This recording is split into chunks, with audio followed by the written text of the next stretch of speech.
The worst internet trends still happening today. Lock in. Some internet and social media trends are stupid, some are dangerous, and some are both. These are what we're gonna dive into. These are the worst internet trends still happening today. What is an internet trend that people are still doing? Yo, y'all remember Galaxy Gas? What happened to that?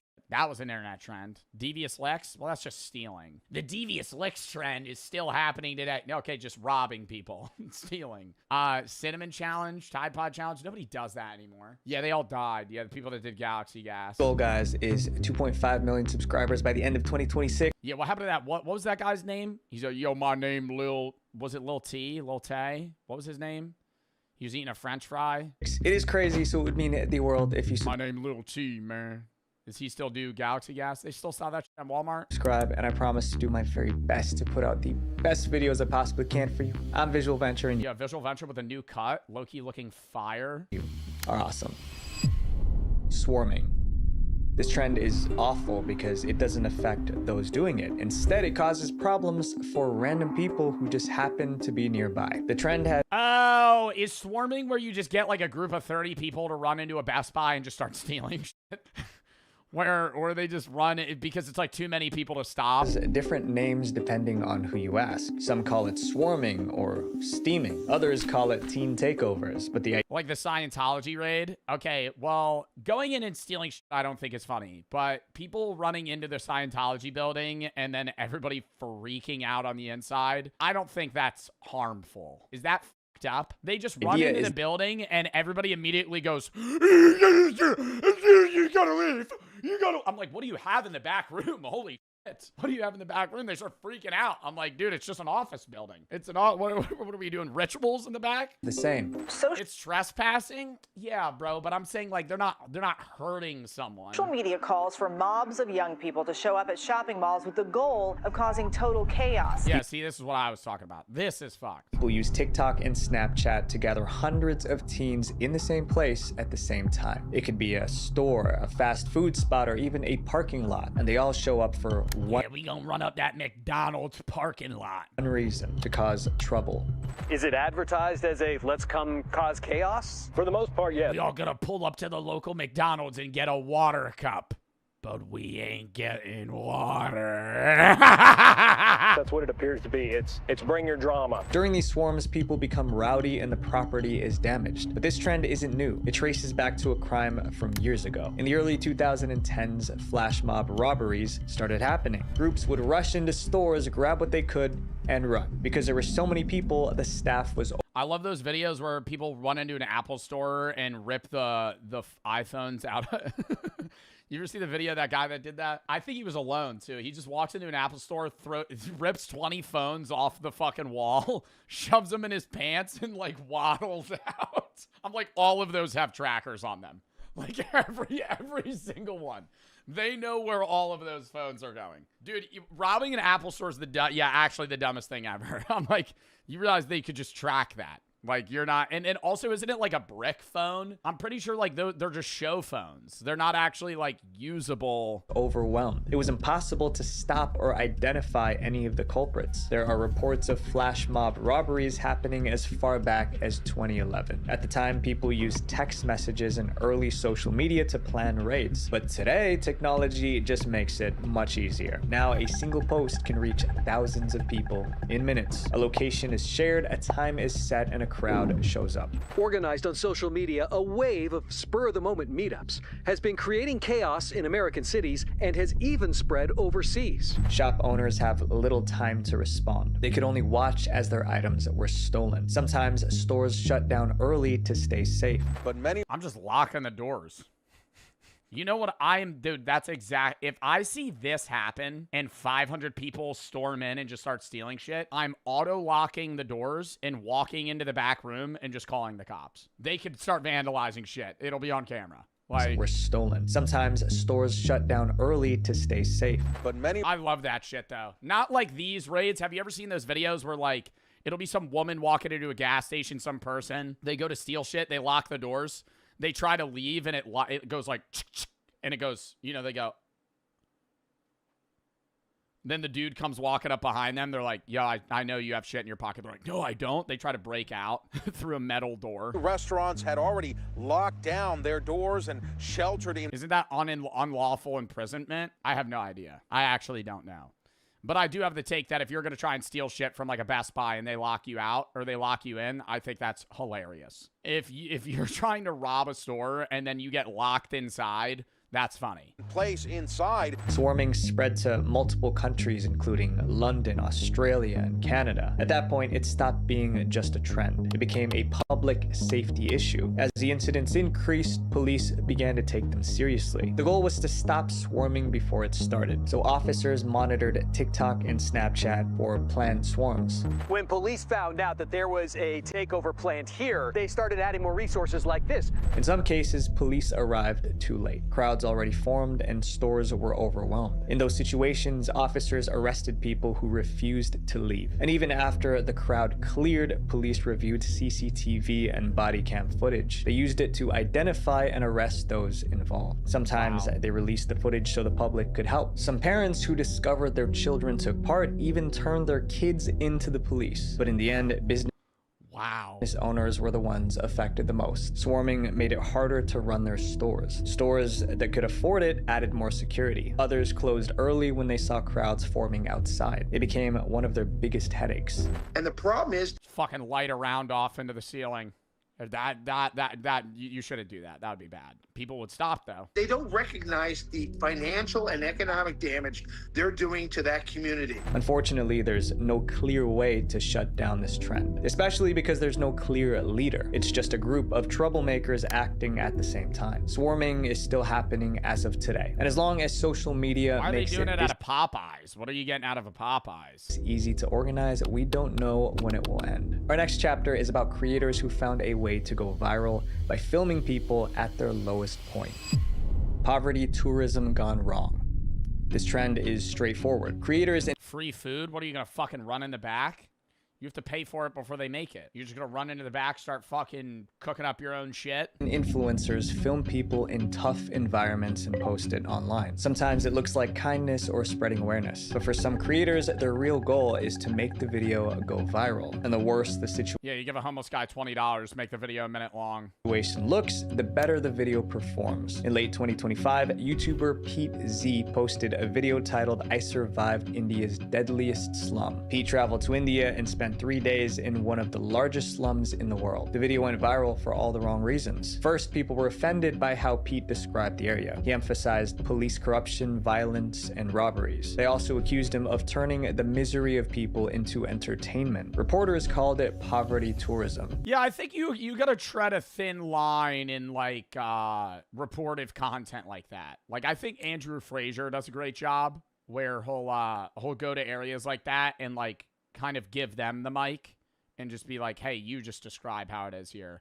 Rather than you just being some like, you know, Nepo baby fucking first world country motherfucker going somewhere and being like, do you see how dirty it is here? It became a global story. Like, who the fuck are you? Despite the backlash, the video stayed up. It was offensive, but not illegal. But this next creator named Keith Castillo took things much further. In 2025, Keith was struggling to get views on his video, so he came up with a new idea. He would film himself giving gifts to random homeless people. I mean, that sounds like a good thing, but the gifts weren't actually gifts. Instead of the ones where they walk into a pizza place, I'm gonna order 1,000 pizzas to give out to homeless people. Are you gonna charge me full price for that? For the homeless? Just guilt tripping a small business owner into being like, oh no, we'll pay. Food or warm clothes, he gave them inappropriate and harmful items. Castillo to win it back playing Hold'em poker. Was gambled on the Super Bowl. According to the 1.39 billion was gambled on the Super Bowl? According to the American Gaming Association. Other estimates indicate that overall gambling was a lot larger, totaling over $6 billion. Who placed the largest bet? And how much did they place? Mattress Mac, who you may have heard of, still holds the record for... I think... Okay. There was an old man that looked just like him who got Fan of the Year this year. Ed Callan. Oh, no, it's not him. Ed Callan was on my plane. Or Ed Callahan. Oh, he was the Eagles Fan of the Year. Yeah, this guy and the Eagles player was on my flight home. He sat right behind me. What a guy. Not Mattress Mac. I was going to say Mattress Mac is worth about $10 billion. Some bullshit. For the largest bet, when he waged $5 million on the Cincinnati Bengals to win Super Bowl 56, breaking the previous record of $4.9 million set in 2002. That bet is still a drop in the bucket compared to the $1.39 billion that was gambled. So there's definitely a higher bet than $5 million. I think $5 million on record. There's guaranteed been people that have put like 50 mil on a game. For sure. what are all these people gambling on? No, there isn't. Yeah, there is, bro. I feel like there's got to be. Bro, you're telling me some billionaire's never been like, y'all put 50 mil on this? Because it's just throwing money out, bro. Who cares? The winner, of Like at that point, like you're worth fucking $10 billion. You'd be like, yeah, 50 mil. course, but more importantly, the prop bets. And believe me, there are a ton of crazy prop bets. Obviously, Coin flip. Gatorade color. Will there be a quarterback to score a touchdown? Is there going to be a scoregami? What else? Is there going to be a streaker? That's only on certain things. you can bet on players' yards, touchdown scorers, and others. But the Super Those are the random bets. Yeah, but you could regularly do just same game parlay. Bowl offers a unique menu. The most famous are the over-under for national Ooh, I was saying that. I think Charlie Puth did a short one this year. anthem length, the color of Gatorade poured on the winning coach, and the result of the coin toss. But some sports books get really creative. Props offered on some sports books in the past have included crazy things like whether or not a player will propose after the game, whether or not an octopus, a touchdown and 2-point conversion by the same player will happen, if there will be a power outage, this happened during Super Bowl 47, if there will be a wardrobe malfunction, also happened before, and a host of others. The craziest prop bet that actually hit was whether or not there would be a streaker during the Super Bowl, although this one was removed for hilarious reasons. In 2021, a fan placed a $50,000 Yo, this video was made before the Super Bowl, and then the same guy did it this year. bet that there The odds were only like plus 300. would be a streaker during the Super Bowl at plus 750. So, what did he know? Well, apparently a lot. The fan then That's not the same guy. attended the Super Bowl and made sure his bet hit in the most hilarious way possible. He was in line for $374,000 payday, but the sportsbooks obviously found out he gamed the system and Yes, it is. That is not the guy that Super Bowl streaked this year. voided the bet. Wild. Once the It is. He lost weight. Dude, he looks so much different. game is over and a champion has been crowned, the bets have been cashed, the cleanup If that's him, that looks like an entirely different person. begin. This may seem like a long drawn out process, but the host city and stadium normally has a ton of help. Within the first couple of hours, most of the trash inside of the stadium is actually removed and thrown away. After all of the fans have left, the deep clean begins. This is completed by stadium staff and special workers hired just for Super Bowl cleanup. Deep cleaning is completed over the next 6 to 12 hours. The workers power wash floors, Oh, that wasn't him. It was, Alex G did it most recently before. clean bathrooms, remove field markings, logos, and NFL markings, amongst a litany of other things. By the next morning, almost everything inside the stadium is cleaned up. But the trash and mess left behind outside the stadium is the real problem, and takes much longer. Over the next 2 to 3 days, volunteers help tear down and pick up all of People just throwing out trash on the side. the fan events and trash that are left over from the massive event. All told, it takes roughly 72 hours to clean up after the Super Bowl, which, if you consider the sheer size of the event, is actually quite impressive. From there, audits on spending and reviewing of finances begin. These take quite a bit of time, but they are really the only thing left to do after the cleanup has been finished. All right, I don't care about any of that. And Super Bowls. 20 of the most watched Super Bowls. 23, 24, 25 in a row. And then it was just bouncing around, though, after that. That's kind of weird. Why was 2018 so low? Who played in 2018? Wasn't it the Eagles? That was the year the Eagles won. Why was that so low? Like, what are we... Dude, you're dead. Gas masks hazy. Hazy is in parts of the industry get hard to read. Let me show you. A whole house generator, for example. Drive through suburbia and you'll see a lot of houses with them. Installing a Generac on your house could easily run you 15 grand. Or whole house water filtration. Something like a Culligan system could easily run you up to 10 grand. Depending on where you live, you could install motorized hurricane shutters or impact-resistant windows. If you're somewhere prone to flooding, you could have floodgates or even a custom-engineered seawall if you live by a body of water and have the dough. If you live somewhere with wildfires, you could get ember-resistant vents, fire-resistant siding, or roof shingles. If you're somewhere with earthquakes, you could get a seismic retrofit for your house or a base isolation system, which could really cost you a pretty penny. All of this stuff would increase the value of your home, and some of it— This isn't an apocalypse. This isn't an apocalypse prepping. This is a natural disaster prepping, which could lead to an apocalypse. But like, I'm gonna install floodgates on my fucking house? What are you doing? could even reduce your insurance premiums. So some of the prepping in this tier blends right into home improvement or fortifying your home. But if we're talking about the worst case scenario, end of days, the collapse of normal day-to-day life, the prepping subreddits refer to this as shit if hits the fan, or Teotwaki, the end of the world as we know it. In that— Bro, why do we have a fucking abbreviation? Teotwaki? Oh, you prepared for Teotwaki? Bro, just say the end of the world. The end of the world as we know Why as we know it? Because the world's not ending, but the modern society is. it. In that situation, most of these things wouldn't necessarily be helpful. A whole house generator is tied to propane or natural gas. In an apocalypse, you'll eventually run out of fuel. So you have to buy bigger and more robust solar and battery systems than we saw in the previous tier. If nuclear war breaks out, the sun's blocked! If the fucking Yellowstone fucking geyser volcano explodes, there's no sun! The sun's gone! Where are we gathering solar energy? And your local water treatment facility isn't going to be up and running, so your whole house water filtration system is going to be useless. If you're prepping at this level, you probably have very little trust left in the government, infrastructure, or even your neighbors. And that can send you even further down the rabbit hole to the point where you want to isolate. I've read that Zuckerberg, Sam Altman, Mark Andreessen, Steve Huffman, and Reid Hoffman all allegedly have doomsday bunkers, which definitely pushes us to the next price tier. These days, digital preparedness can be just as morning brew, or click the link in the description. Okay, back to prepping for the apocalypse.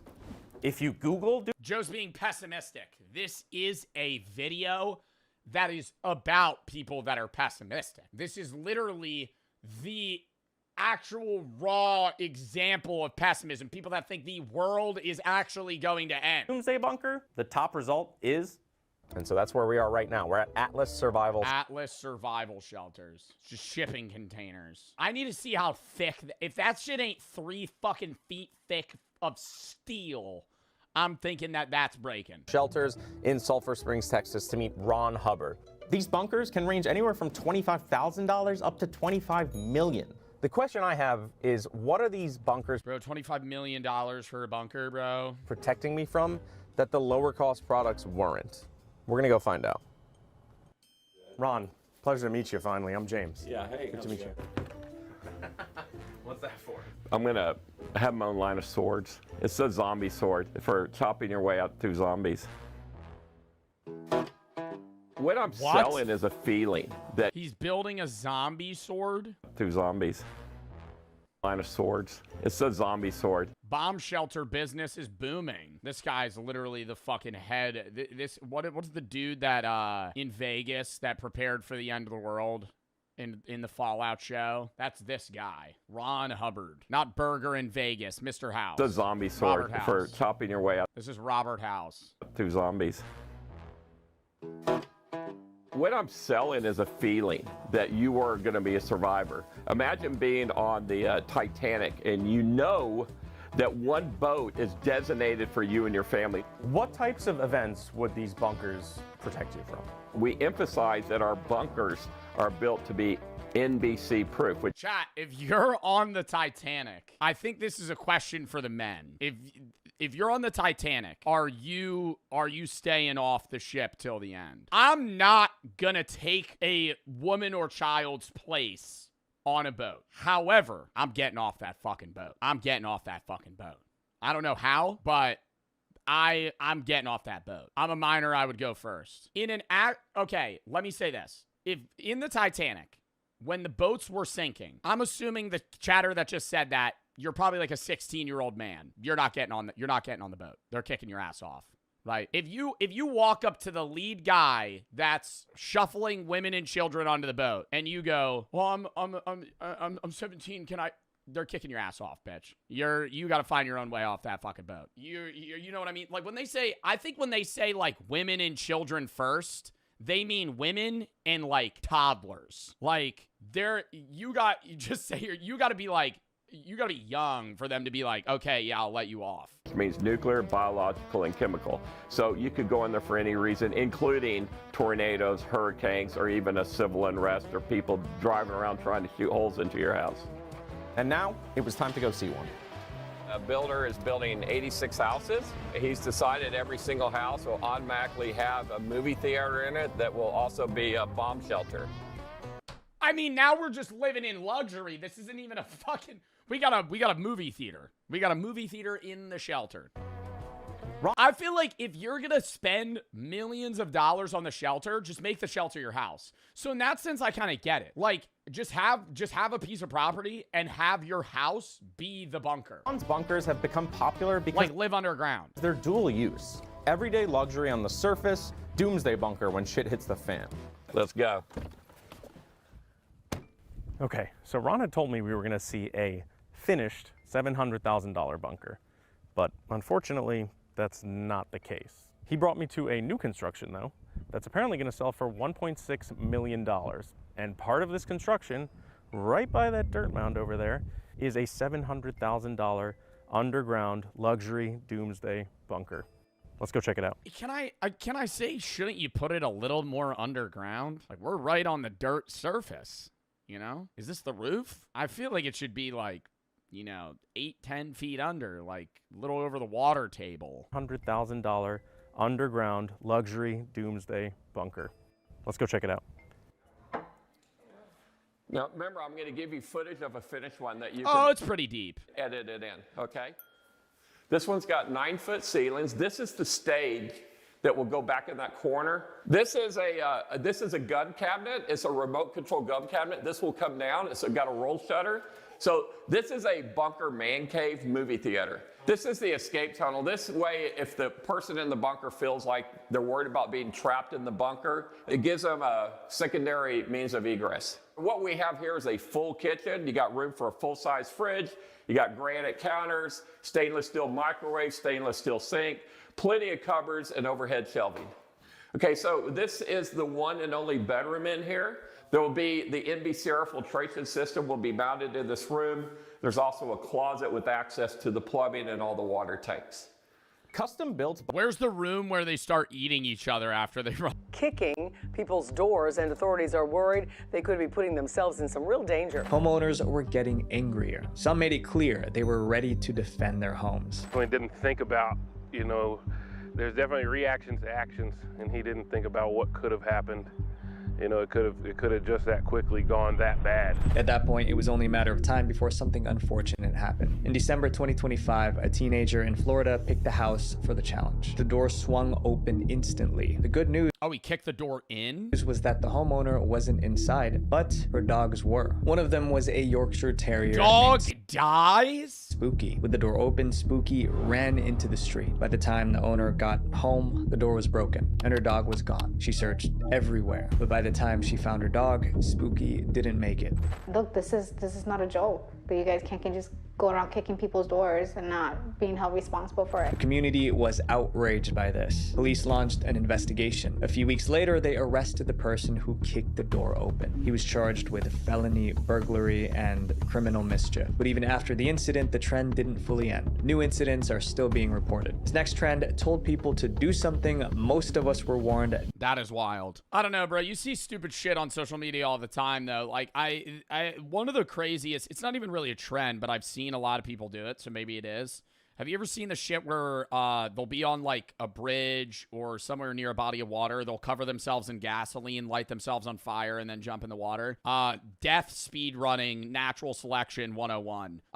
Those are the dumbest videos I've ever seen. They literally, I've seen this probably like 5 separate occasions. It's usually like a teenager. He covers himself in gas, and he's like standing on the ledge of like a pool or something, lights himself on fire, and backflips into the water. And I'm like, even in that small moment, I feel like you could just get singed. Even if they're wearing like that burn gel, which they're not. Not to do as children. I did that. Yeah, it's really dumb. You could have died. Sun exposure. You lit yourself on fire willingly. A TikTok trend claimed you could improve your health in a strange way. The trend was called sun eating. Oh, I thought it was going to be sunning. When you put your butthole to the sun, that was a trend. That was more of a hippie trend, though. If you just tan your butthole, it fixes all forms of cancer. If you put your butthole to, you got here, dude. Here's what makes the most sense about it. You know, what's the one part of your body that never sees the sun? Your butthole, probably for good fucking reason. So all you have to do every fucking day is you go outside in your backyard and you put your butthole to the sun. It'll then absorb all that vitamin D that you need because it never gets it, and that's good. I like doing that. Why do you do that? No, then you're going to have a burnt butthole. It's going to hurt to poop, and you might get fucking skin cancer. Like sun eating. Sun gazing is an ancient Egyptian practice that will drastically improve. I mean, okay, I don't want to say natural selection, but if you're seeing a TikTok of some jackass like this, 35 with a green screen going, sun eating is an ancient technology that will drastically change your life for the better. This was started over 5,000 years ago, where when people were out of food, they would just stare at the sun to absorb their energy. Improve your life on all levels, mentally, physically, and spiritually. People were told to expose their eyes to sunlight for 5 to 10 seconds every day, but only during the first or last 15 minutes of sunlight. Influencers claimed that time was the safe window. Not only is it safe, but it will improve your eyesight, improve your endocrine health. Increases penile size. Increases penile size. Staring at the sun on the sunset, or like in the last 15 minutes when it's real bright, it's gonna make your dick bigger. Okay. Improve your sleep cycles. Oh, you skipped that one. Didn't want to, dude. This is just like a JPEG image off Google, dude. This is some Pinterest shit. But it will improve your eyesight, improve your endocrine health, improve your sleep cycles. By late 2023, the trend was already popular online. TikTokers shared videos trying it for themselves, and they couldn't stop talking about the endless benefits of this ancient practice. It gives you natural energy, which is what they don't want you to know.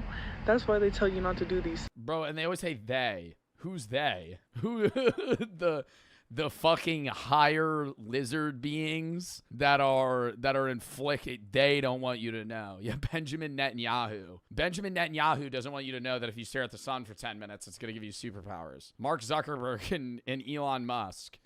Some even they're staring at the sun. That's why he's actually 500 years old. Claimed it could help with weight loss. Thanks to these claims, this trend had over 70 million views on TikTok. People treated it like a miracle cure. There was one big problem. There was no scientific proof behind any of it. Helps with weight loss. Oh my god. Doctors were the first to sound the warning. The main Oh, wrong penile? Wait, what did it say? Pineal? Oh, that's your brain gland. It was the wrong penile. I thought it was making your dick bigger. Problem was obvious. My bad. Direct sunlight is... Oh, sorry. Maybe it's more credible then. Holy, oh my god. Wait, maybe it's not a joke. Maybe staring at the sun actually is good for me. Too strong for the eyes, especially the retina. The retina plays a vital role. This is like flashbacks to the fucking solar eclipse when everybody was like, on the news station for weeks, every news anchor, don't stare at the sun with your bare eyes. You will lose eyesight. No one listening. 5,000 people that day. Fucking going temporarily blind for staring at the sun. In helping us see. And unlike many parts of the body, it does not heal on its own. Doctors published articles and made videos to correct the misinformation. But the influencers doubled down. You've been told sunlight damages you. I mean, no, there's just I don't want to say like this is obviously like somebody you should have taken advice from, but like this is something that you don't understand is going to change your life. Your skin. A cropped image of just people like the sun gazing on what is this, like hieroglyphics? But sunrise and sunset light actually restructure your cells to operate at a higher frequency. That kind of messaging Oh my God. kept the trend alive. Dozens of people, including grown adults, continued. Oh my God, Mr. Based, dude. Mr. Based. I see a whole couple of my For You page once every 6 months of him just sun gazing. Doing it. Is he still doing that? Oh my God, he is. Dude, it's been like years. Bro, for a minute and a half. Yo, like actually gonna be blind in 2 years. I would think he's on drugs. If I passed this guy in New York City and he was just staring directly at the sun filming himself, is it not painful? I don't know. 4 p.m. sun gazing. No one has ever gone blind from the sun. What is that? Why is he posting that? Like, what's the content out of that? Just advocating for sun gazing? The outcome was exactly what doctors warned about. Someone learned the hard way. In 2024, a college student visited an eye clinic. She noticed a blind spot in her left eye. Doctors asked what happened, and her explanation left them speechless. She said she tried the TikTok trend. She was in the sun for less. Oh, I don't got like blind spots. I got those float rubbed in his face. Please don't. You're gonna eat this. Oh my God, bro. I'd rather die. I would rather die. A bully tries to force you to eat fucking feces, bro. I'd go, no, just kick my ass. If you don't, your sister's gonna eat it. No, Bobby, don't. Oh my God. What are we in a saw trap?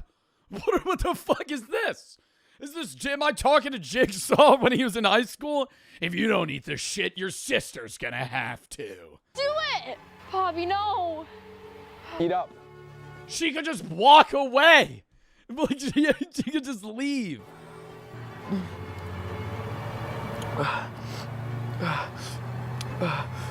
I mean, I'd at least ask for like a piece of bread. You know, make it a shit sandwich. Damn, dude, you think you could? I think I could get down a shit sandwich. Oh my God, I don't know. I feel like if I had to eat a shit sandwich, I would most likely want it to be like cow poop. Rather than my own shit, what would be like the best poop to eat for a shit sandwich? Like the least disgusting. I feel like cow poop's mainly grass, so it's not bad. You know what I mean? Have you ever been in cow poop? Okay, have you ever walked in a field that has cow poop? It's like rabbit shit. Rabbit shit kind of looks like Cocoa Puffs. No! No, don't do it! Bobby! Bobby!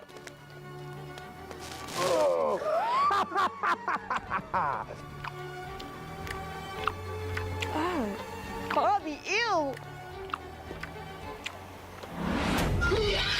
Oh! At this point, he was done and tired of feeling this way. He was ready to make something happen for himself, looking for any spark of inspiration, until an idea unexpectedly popped into his mind. Is he baking poop right now? Like, what is this video turning into?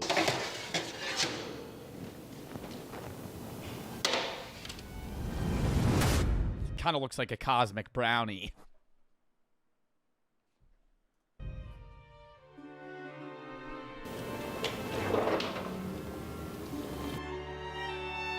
Oh, do not eat. The reverse psychology.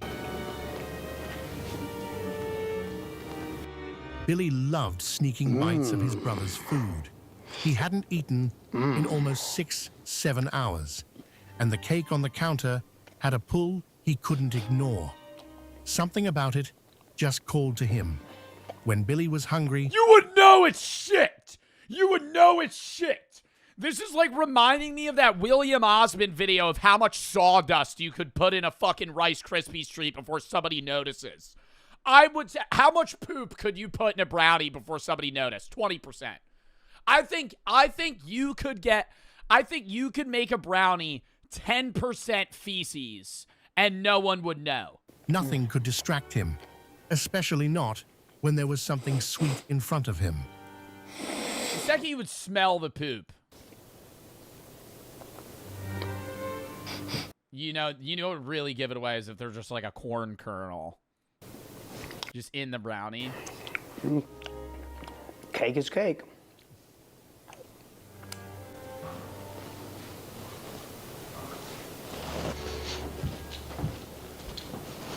How's the cake, Billy?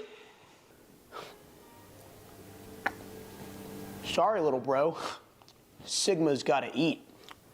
Tastes a little funny, but cake is cake. Yeah, that's probably because it's made of the same ingredients you put on my script earlier. Billy,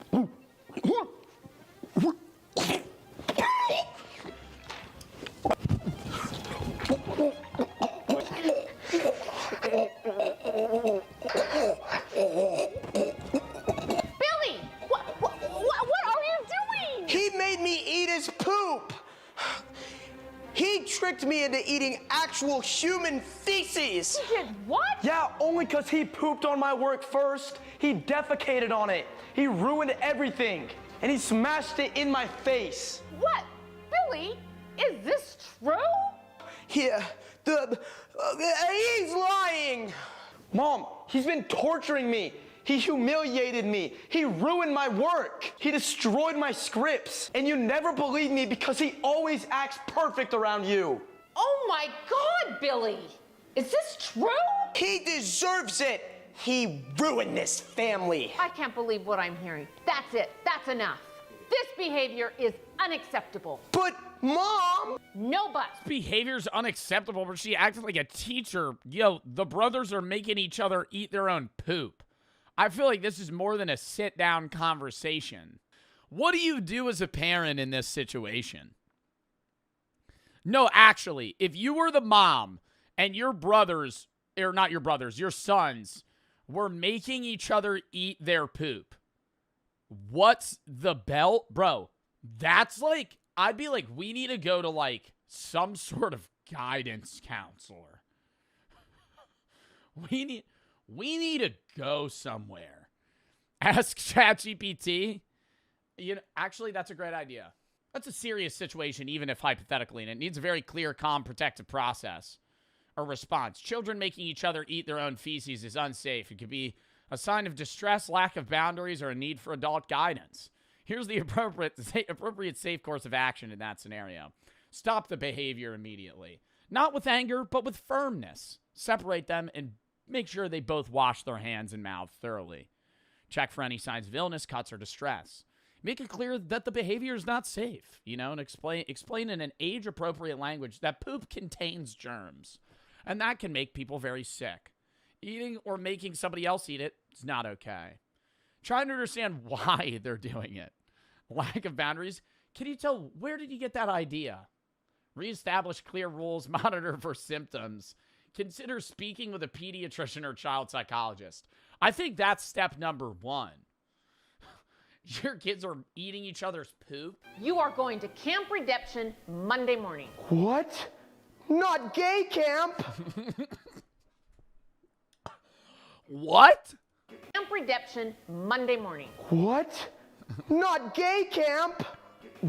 Gay camp? It's a behavioral correction facility where they redirect young men's aggressive energy. They use intensive therapy, role-playing exercises, and an immersive experience to help young boys explore alternative lifestyle choices. Most of the young men, by the time they graduate, develop attractive relationships with other men. Oh, it's not gay camp to make you not gay. It's a gay camp to make you gay. Instead of channeling their energy into violence and aggression. But Mom, it's actually gay camp. I want to come back liking dudes. That's it. I've made my decision. You're gone Monday morning. Take that, Billy. Bobby? Bobby, I'm headed off to gay camp. Talk? What do you want? I wanted to apologize before I leave tomorrow. I'm going to gay camp, and when I come back, I'm probably going to be attracted to men instead of women. I appreciate that, but you're already zesty. I also found something that you might love. There's this YouTube channel called Tomorrow's Teachings, and they're accepting stories from fans. If they— Oh my God. What? They'll make a video from like a chat, like a comment. like your idea, they might actually produce it and put your name as the creator on their channel. It's in the link of all of their videos. They have this whole submission program where you can send them your story ideas and they'll turn it into an actual video. Are you serious? Yeah, I am. You really think they'd pick my stories? Bobby, your stories are incredible. I was just jealous because I knew you had more talent than me. You deserve to have your stories seen by millions. I think your alien mom story could be huge. It could be the next Spider-Man. I don't know about that. I don't think the alien mom story is going to be the next Spider-Man. Submit it. What do you have to lose? So that's exactly what he did. He took the opportunity in front of him. A real chance for his name to finally be out there for the world to see. And as the months passed, everything began to shift. What?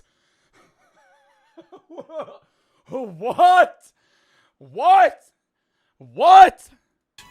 His life changed in ways he never expected. I actually did not know. What? Oh, no, stop. Are they going to make my voice sound stupid? Hello? Yo, Bobby. I saw that video you wrote for tomorrow's teachings. That was spicy. Dude, I'm a huge fan. Thank you. Yeah, that was a great idea. The chat was going crazy.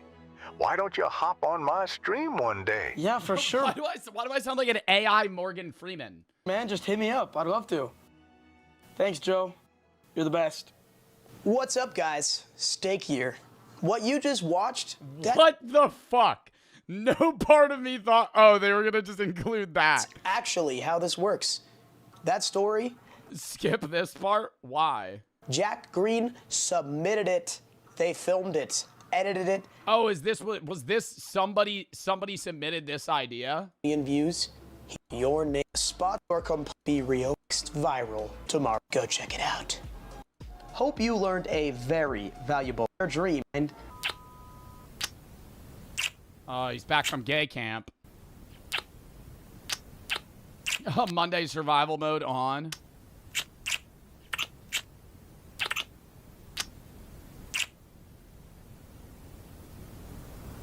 Clips has a VIP section now. This is me, New Year's Eve 1999. Hopped up on Shirley Temples, waving at my uncle's camcorder like a little Yo, Shirley Temples were the equivalent of what weed is for me now when I was 8. Like the hype that I felt in my body, in my mind, when somebody said we have, like, if I was at a restaurant and they were like, we have Shirley Temples, I was like, really? And then the lady would go, yeah, I could also give you some maraschino cherries. I'd go, really? What about a root beer float? Ooh.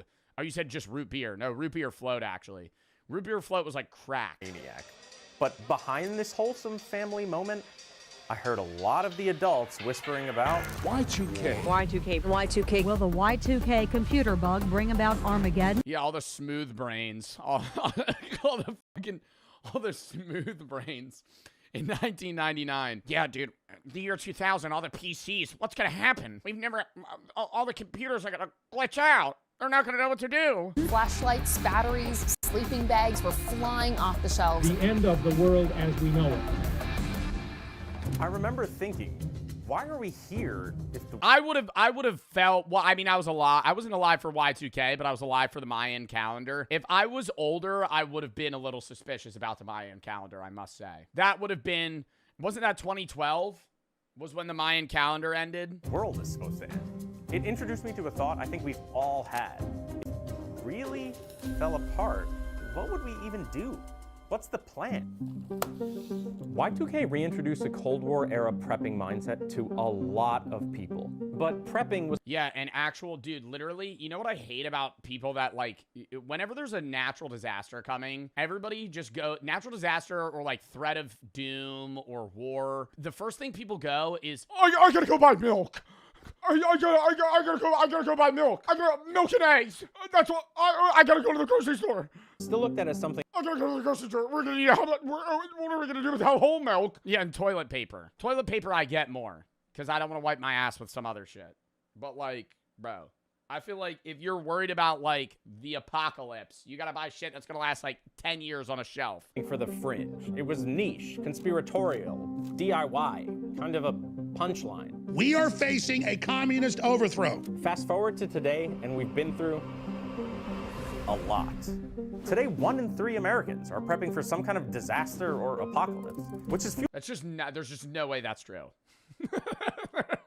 There's just no way that's true. Over 300 million people. Chat, who here's preparing? Who here's parents are preparing for the apocalypse? Take it out of somebody. Actually be honest here. One in the chat if your parents are actually preparing for the apocalypse. I know you're not. Why is everybody saying me? What are you guys doing to prepare for the apocalypse? Actually, nothing. Literally nothing. Literally nothing. Buying a can of corn. It's gonna help you. I just think like doomsday prepping is all or nothing. If you're a doomsday prepper and you don't have an actual bunker, why are you prepping? What are you prepping for? We're fucked, right? Because it maybe the apocalypse you're prepping on, like if you think the fucking zombie apocalypse is gonna happen, you don't need a bunker, sure. But like if you're prepping for nuclear war and you don't have a 300-foot deep nuclear bunker, give it a rest, buddy. I'm fucking staring up at the nukes as they come down before I die, you know? I'm not sitting here saying I want that to happen, but what are you prepping for, bro? You're cooked. You're cooked. Unless you live in Iowa, hundreds of miles away from fucking, nuclear warhead center, you're dead, right? Like, what do you mean, oh, I have a whole basement full of non-perishable goods. Yeah, for the fucking rats to eat when you're dead. And the cockroaches, because you're not gonna fucking be here. You're gonna be incinerated. What is now an $11 billion industry. I'll hide in a fridge. Myth.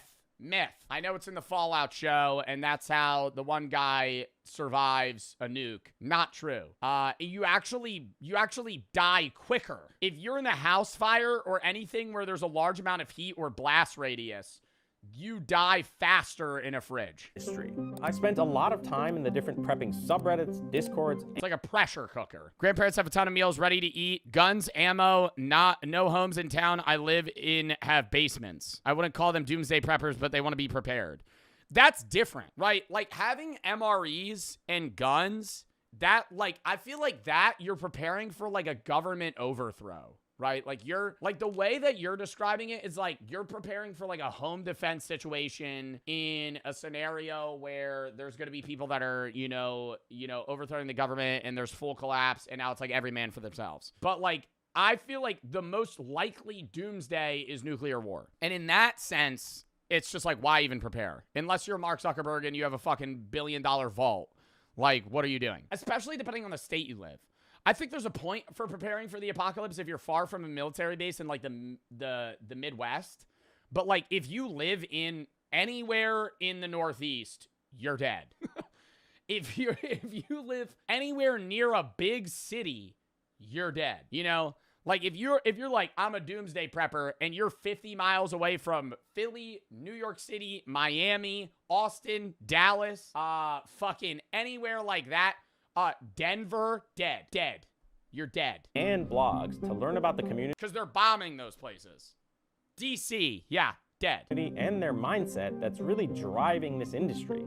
There's a product for almost every imaginable scenario, from relatively affordable basics. What about Maine? Is there a military base near you? If so, dead. Dead. Not living. I'm saying in the actual, like, scenario where nuclear fallout causes a doomsday scenario where like the entirety of the world is like trying to survive and we go into like a nuclear winter, you're fucked. You're fucked. I have a gas mask. I have a gas mask. Oh, great. Oh, great. That's awesome. All the way to this. And you're saying that there's a bunker behind this. That'll keep you alive. See, that's what. But see, yo, look. Hold on. Affordable basics, all the way to this. That motherfucker's a multimillionaire, right? If you live in a house like this, okay, you know, now we're getting somewhere. You know, now already you have a net worth of $100 million, you know, and you live in the middle of nowhere in fucking like whatever state this is. And you're saying that there's a bunker behind this. Yeah. How much does that bunker go for? This one's about $600,000-700,000. Change the price for the meme, bro. Come on. We build bunkers 700 grand for when the whole world falls apart. Bill Gates has 11 bunkers. He put one at every property he has. Basically, I want to know, and 8-year-old me definitely wants to know. What would I need, and how much would it cost me to survive the apocalypse? Yeah, when you're starting off, you definitely want to keep preparedness simple. A lot of people just gravitate towards guns and ammo, but the focus should be on water, food, and electricity. Bro, the way that I'm seeing it is I feel like most people prepare for like a 3-month stand, right? And then you're killing yourself in your bunker, right? Like that's how things are going. You know, like if nuclear fallout happens and you have water, yeah, you're focusing on a water supply, limited, food, limited. You have a 4-person family, cooked, right? Cooked, dead. At that point, you got to make the tough decision. I'm not like, you got to make the tough decision of either when Canadians find a dead alien.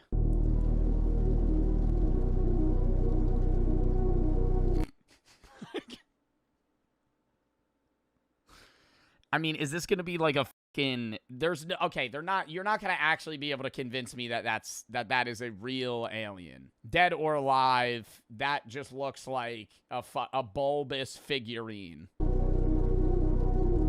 A bad prop. That one looked more real. I just fully think that anybody that claims to have found an alien and that alien is a bipedal creature with a bulbous head that looks like E.T. and they drive a saucer UFO is a fucking scam. I mean, yo, great way to, you know, actually disguise yourself as an alien is to just like pan into the stereotypes, but like I'm not going to believe that. 1992. Over a decade ago, a very strange video emerged on the internet. It shows a recording of photographs taken in 1992 in Quebec, Canada. Those photographs depict what appear to be a short, naked corpse of a gray alien. What is also mysterious is how little— If it has a dick, I'm not believing it. I'm putting that right now. If it has the same reproductive organs we do, nope. Nope. Or if it's smooth, that's also another thing. I need to see some weird, like, bulbous thing popping out of its, like, right shoulder that it uses to, like, reproduce. Information exists on this case. And so, ain't no way an alien penis is a thing. Did a deep dive. The footage itself is one— Almost every animal has genitalia on Earth. Almost every animal on Earth, right? And to say that I've said this a million times. So, you know, if you watch a lot of my content, it sounds like I'm beating a dead horse here. If you are an alien from another planet, light years away, tens, hundreds, thousands of light years away, and you make your way to Earth and die, I'm already questioning your intelligence. Like, how the fuck did you even get— You died? You died. You were capable of getting from thousands of light years away, right? Something that would take us, you know, millions of years to fucking get to. If, like, with the current technology we have. They're able to get here in an instant, in one life. And then they die in the snow in Canada. That's already sketchy. And then on top of that, you evolved and developed, you know, maybe some level of consciousness perception on another planet. Say it's in the Goldilocks zone. You're not going to be bipedal. Why would you look like us and have 5 fingers and fucking all this other shit? 1 minute and 21 seconds long. It was uploaded by the YouTube channel called Étrange Videos in 2008. That is a wooden doll. That is a wooden doll. And again in 2013. And also included detailed comments from the uploader, giving context on its origin and claiming to be the one who did the recording. In total, there are 10 photographs of the corpse, and 3 other pictures to provide context. The first one is a depiction of Grays from an abduction account in a book, including the Charles Moody case from 1975. The second is a title screen saying Hiver 92, l'Annonciation, which translates to Winter 92, and l'Annonciation being a municipality in Quebec, Canada. The third picture is a map, with the location of the finding, Riviera Rouge. The last picture... Where's the body? The government might have taken it. Curiously, is a drawing. What are the Canadians going to do with an alien? Or rather, a petroglyph from Uzbekistan, showcasing what appears to be a luminous man. It was used by Eric von Daniken, specifically in his book Chariots of the Gods. Von Daniken is best known for his books on alien influence on early human... Was God an astronaut? Bro. Civilization, more commonly known as the ancient alien hypothesis, which is likely why it was included in the footage. The uploader, claiming to be the person who recorded this and uploaded it to YouTube, provided detailed context for where he or she got these photos from and their attempts at making them public. The uploader writes, "In the winter of 1992, while I was living in Montreal, a friend of my former roommate came to our apartment to show us some strange photos.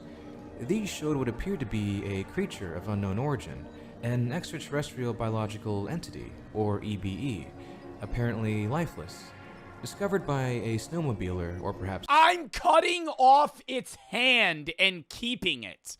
What? If I find a dead alien, I will... bro, if I find a dead alien, yeah, sure, I'll let the government know. I'm hacking off its arm and putting it in a box to be like, this is an alien's hand. Well, I'm going to show you a fucking 240p image and be like, yeah, this is a dead alien we found in the woods. ...too, in a field or wooded area not far from the road. They'll mind wipe you? You think they have that? Dude, I mean, that's a hypothetical I've ran through multiple times, chat. Alien UFO crashes in your backyard. You know? What are you doing? Right? I'm going out with a weapon, but I'm gonna be kind of like half on the offense, half on defense. I'm gonna be like kind of peaceful, like, you know, just no, I'm not aggressive, but I'm ready, you know, in case they try to lunge at me or something. I don't know what disease it has, so I might like wear a hoodie and go like this. Like poke it if it's dead. Like roadkill. I'd call my friend first, actually. I'd get Chris to pull up. Then we would both go outside with hoodies on and poke it. See what it is. Take a few pictures of it. Probably take part of its body. Write a note to myself in case they Men in Black mind wipe me. Put that away. Then call... Who do you call? Who do you call? You'd probably call, like, the police and say that you found it. They wouldn't believe you. Saul, the Ghostbusters. Yeah, I call the Ghostbusters. Hey, I know this isn't really ghost-related, but this is something that you guys are going to want to see. I call one of the original actors in the Ghostbusters movie. This friend stated the photos were from his cousin and were taken in Riviera Rouge in l'Annonciation. Bro, but I just feel like the reason I wouldn't want to call the police is excuse me, sorry, I don't really want a smoothie. Could I just have a whole zucchini? Thank you. I see you have a few back there. Are they washed? Do you know where they're from? Like what season? This is an apple, lemon, ginger, and mint juice. You just get a bunch of phallic objects. That'd be really weird. Looks like it would cost me $20 at a trendy spot in LA. Really refreshing. Wow. Now that I was feeling warmed up, it was time to get a little bit... You know where I could get some, like, hand sanitizer? more serious about this challenge. Let's see how many of these things I can get down to add it to the total. 1. 2. 3. Can you take a video of me by any chance? Yeah, no problem. Hey, Mom and Dad. I know you guys said not to come home until I fix my addiction. But look, you can have fun and still have a drink. Love you guys. Hey guys, little update from in the bathroom. Might have bit off more than I can chew. Also, check out the posters they have above the urinals. What is that? That is creepy. But instead of crying like a little baby, let's get surfing. At first, shits himself. Shit, you just see a shit streak wave. Stomach's still not feeling great. Got to get on the wave pool though, or not the wave pool. Whatever the fuck this is. I fell not once, the flow rider, but twice, and might have exposed my butt crack quite a bit here. Eventually, I got the hang of it. I look pretty cool, right guys? I then grabbed 2 blue cocktails that I slammed for the intro of this video. Absolutely crushed. Oh my gosh. Bro didn't eat the maraschino cherry that came with it. That's the best part. If any time I get a drink and they give me, bro, it could even be like a beer. They would never do that. Any drink you give me, if you add a maraschino cherry to it, I'm immediately thinking that's a better experience. Olives? Oh, fuck no. I have a massive plate of Mexican food in front of me. I got some rice, a beef burrito, a little quesadilla, and some nachos that I absolutely loaded up with beef and cheese. I also got a lemon. Another take. Nachos stress me out. Whenever I'm at a restaurant and somebody's like, ooh, they got nachos. They got the loaded nachos. And they order it and I see the plate come out and it's an actual mountain of fucking queso chips, guac, meat, salsa. I'm like, how do you, it's stressful. It's like looking and understanding a paradox. It's like solving a puzzle. And I told my friend that like 4 days ago when we were at a restaurant and he got fucking nachos and he was like, dude, I love this. It's too much. You don't know, where do you start? Where does it end? Wherever you want. That's the freedom of it, I guess. I don't know. I just don't want to look at it. And the best drink to I'm sick. Pair with Mexican food, a Corona with a lime. I am gonna eat. I'm so full. You didn't put the lime in the Rona. I got myself a milkshake from the onboard Johnny Rockets and walked my way over to the hot dog stand. This is gonna sound crazy, but recently I ruined the taste of hot dogs for myself. I did a little something called the 999 challenge. Basically, you try to drink 9 beers and eat 9 hot dogs within 9 innings of a baseball game. And I'm proud to announce that this is gonna go on my 2nd channel. That's right, guys. I'm starting a 2nd one. It's gonna be called Pack Jembrook. It's just the reverse of his name. Pretty funny, right? It'll be the first link in the description. Please go subscribe and watch the video. It'll be live at the time you're watching. I've never tried the 999 challenge, but I think the only thing that's hard is the hot dogs. I think 9 beers in 9 innings, you're going to be drunk, but that's like a very doable amount of alcohol for an average person in like 4 hours. Anyways, I'm gonna eat this hot dog. Definitely brings me back to the challenge, but hey, the everything bun is a nice touch. Here's my unicorn right here. Don't mind me, just profiting. Nothing more. Definitely not having fun. All right, I got a big fancy dinner reservation. That grown guy behind him looks like he had no fun on that fucking carnival ride. In a couple of hours at 8 o'clock. I was trying to decide what I should do for the time being, and when in doubt, there's always one option. Day all right, guys, drinking. I'm here with my bartender. Oh, yeah, sure. Let's go. What's your name? My name is Glass. I'm gonna take this cruise ship down. I mean, no. Thank you. Vodka Red Bull.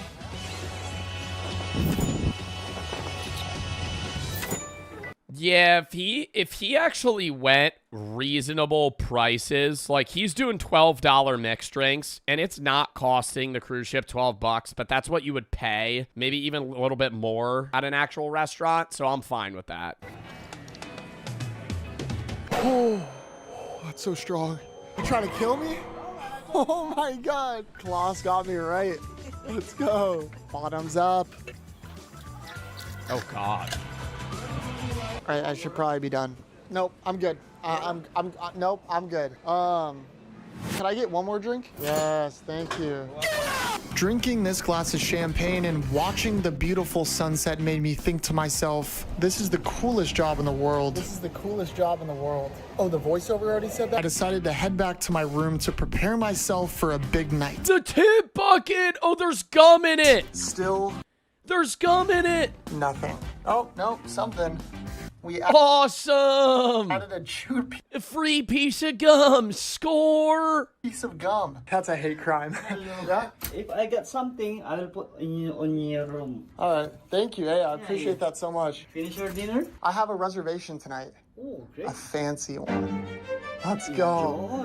Hey, yo, fit check. This is one of the best restaurants on board, and it's very important because this is going to be, hopefully, a massive way for us to profit. I trekked my way to the most expensive restaurant on the ship, and the Hibachi alone, though. You gotta sit with a fucking group of randos. I hate that about hibachi. That's the one thing that I despise. I would love to book a private hibachi table. If honestly, you don't even need to book a private one. You need to if you're doing hibachi, go with the amount of people the hibachi fills. Because if you go with if you go to like 2 to 5 people, you're gonna have like a couple sitting at the same table as you, and it's just so fucking weird. So now he's gonna be with a group of randos, and then you get picked for the egg toss, and he's like, open your mouth.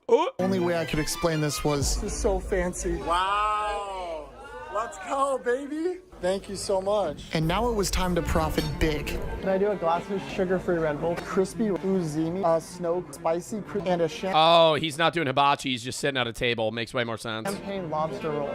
I honestly feel bad for the chefs that they have to cook all of that food. Now, while I see how many plates of food I can consume, I'm gonna do a little bit of multitasking and let you guys in on one of the most OP products. I'm sorry, Jack. I'm skipping that. I'm done. Good night. And it was gonna be a good night indeed because we were just getting started. In order to not let this night go to waste, I decided to get a couple more champagnes and then Oh, that guy's fucking hammered, dude. You can see it in his fucking eyes. Looking right through In him. order to not let this night go to waste, I decided to get a That's how you know, bro. If say I'm having a conversation with you. We're just talking, I'm like this. Now, if I'm drunk, do you notice the difference? Looking at you. Looking through you. Looking at you. Looking through you. couple more champagnes and then decided to go even. You're just crossing your eyes? I'm not. I'm harder. looking past the camera. And got not 1, not 2, not 3, but 4 more glasses of champagne. On the way back to my room, I grabbed a couple water bottles and somehow got myself to take down 2 more glasses of champagne. Guys, there's still nothing in our... Well, I mean, he has it in a bad spot. It's just a random hallway. People are going to foot traffic. Gift bucket. That's the end of day 2. I am exhausted. I just pounded 8 champagnes. If my calculations are correct, so far we've profited $856. That means tomorrow we have to go even harder. So I gotta get tomorrow the last day? some sleep. Good night. Tomorrow the last day he's got to double it? Good morning. Today's a big day. Let's do this. Oh my God, there's money. Oh my God. Something happened in our gift basket. Okay, I would kind of feel bad, though, if they gave me any amount of substantial money. You know what I mean? If there's a $5 in there, you know, that's whatever. I'd take that shit. If somebody leaves you like $100, I'd be like, oh. Here? Oh. You just conned that person. Oh my God. $4. Let's go. Oh my gosh. Add that to the profit, baby. With an Go gamble with it! Now put it on the casino! Absolutely beautiful start to what would be our most intense day yet. I went to the most fancy buffet on board for breakfast. I decided it would be a good idea to go kind of late on breakfast this morning so I can pace myself because today's gonna be next to impossible. I got some assorted fruit. Yeah, salami at breakfast, isn't it, Jack? I'm sorry. Getting a little charcuterie board here is not the vibe. An untoasted bagel, plain. Some meat and some cheese, a plain bagel, a beautiful looking yogurt parfait, an orange juice, and a coffee. I just heard they canceled our second stop in the Bahamas due to— Oh my God, that is like a metric shitload of cream cheese in that bagel. Never mind. What the fuck? Y'all would want that much? How much? Is that too much or too little cream cheese? That is way too much. I know people like the schmear on that shit. I think that is like eating a fucking hockey puck of cream cheese. That's disgusting. Some cheese. That's just right. No. A plain bagel. Yeah. A beautiful looking yogurt parfait, an orange juice, and a coffee. I just heard they canceled our second stop in the Bahamas due to weather conditions, but that's okay with me because I'm here to stay on this cruise and profit. I'm hoping this food will revitalize me. Let's eat. After picking up a smoothie, I needed something that was really gonna wake me up. The Abyss. Apparently, this is the tallest dry slide in the world. Let's take the dry slide. Puppy for a ride. Oh, you sit on a fucking carpet. Never mind. I was gonna say, imagine sliding that down. Just fucking rug burn. Just slide burn right all over your legs. Your skin just peels off. Yeah, imagine falling off this thing, though, or like your knee clips the side. I feel like that would instantly tear your skin off. Oh my God, holy shit. Like sliding on asphalt. That was way crazier than I thought it was gonna be. I think I need a drink after that one. And to pair with this drink, there was nothing better than an entire plate of food. All right, guys, we got a big old plate of food here, a fruit punch, and a mimosa. Somehow, some way, I have regained my appetite and low-key my will to live. I'm gonna slam this meal, drink these beverages, and then we're gonna get on our way because we have a lot of profiting to do. One of each dessert. Yo, he is eating so much sugar. Nah, this is like the fucking... Dude, this is like too much. Too much. I feel like I would constantly be like worried I'm gonna have a heart attack. Like I'd be manually breathing the whole day. Yeah, I'm a big back. This ain't dirty Balkan, dude. That is every dessert he said on the menu. Cake. This one is easily the best. Then I thought, why not just slam 3 crazy strong cocktails? Bad idea. Oh my God, that looks so bad. That looks so bad. Oh my God. I would have no fun here. Like, no fun. This woman is the vibes. Just slouched over, sitting on this fucking seat, feet in the water, like, ugh. Pool water smelled like sunscreen and pee. What percentage of this pool is pee? Yeah. I'm gonna go 5%. 5%. It doesn't look like pool water. It's very murky because of the sunscreen, but also there's probably an absurd amount of piss. Oh my God, head under the water. And then I grabbed 2 Red Bulls before my next activity. Rock climbing. Yeah, they have a actual rock climbing wall on the ship. Give it a shot, I guess. I can't believe they actually have this on a cruise ship. I got about halfway to the top, which honestly, I'm proud of myself for. That was terrifying. My second home at this point. What's up, bro? How you doing? Good to see you. Wow. I chugged 6 glasses of champagne. All right, guys, little update. I'm breaking out in some sort of face rash. If I had to guess, it's probably from the champagne. Yes, I think all of the consumption is like really starting to catch up to me. I'm gonna head back to the room to prepare for tonight. It jump cuts and his face is just fully swollen. All right, so I think I had some sort of allergic reaction to something. Like you can't even see. I had some sort of allergic reaction to something on this cruise ship. Might have been one of the desserts. Now that I'm thinking about it, it might be the pool water. But first, water slide. Oh my God, it's so dark. I would go down the slides because I feel like the water on the slides is probably fairly clean. Put already some what happened? money here, and I put already there on the table. Since I've been gone Bro, he gave him... Oh, no, he didn't give him the money. He said if there's any money in there, he'll move it because people will just take it out of the bucket. for my room, we made $6. And score! We got 2 rubber duckies. This is crazy. Guys, I'm back in my fits. Here's the plan. First, I have a dinner reservation at the steakhouse. I'm gonna take full advantage. Second, tonight we're commencing something called the bar crawl. Oh my God, my fucking nose is bleeding. Have to drink 1 drink. No, I'm not getting a tampon yet.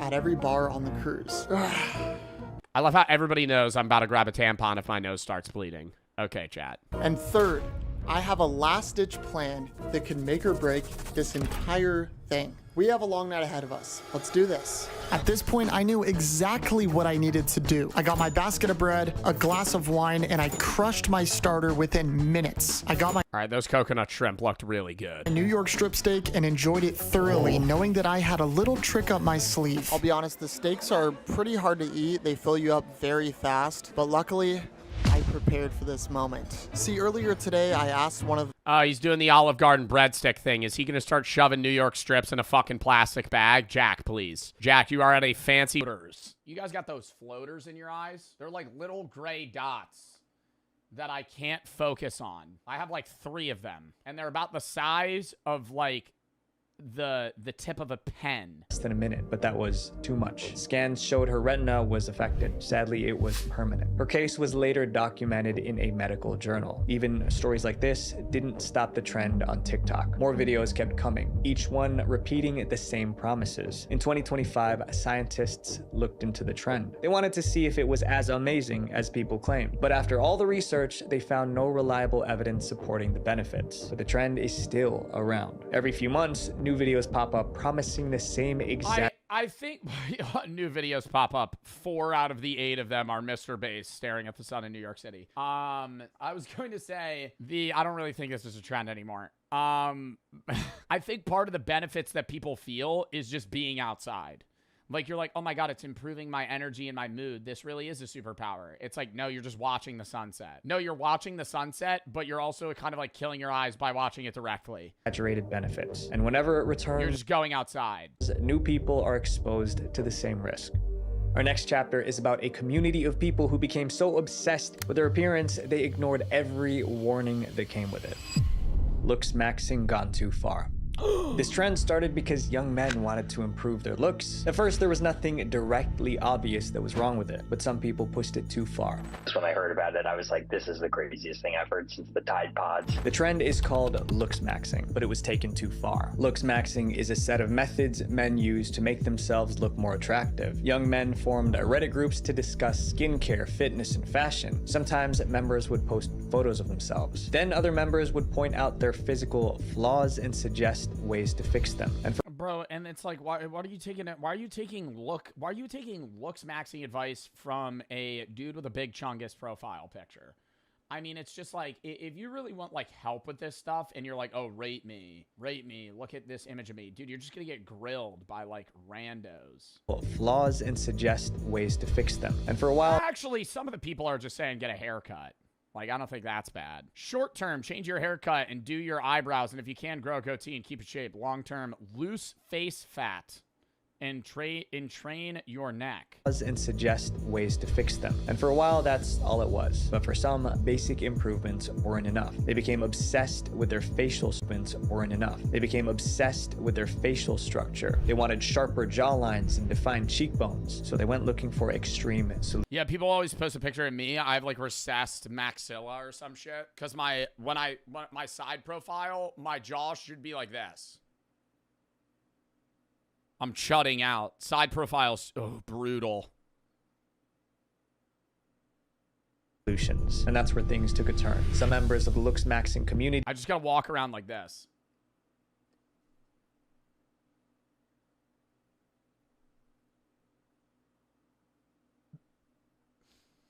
That one guy at the bar walking around.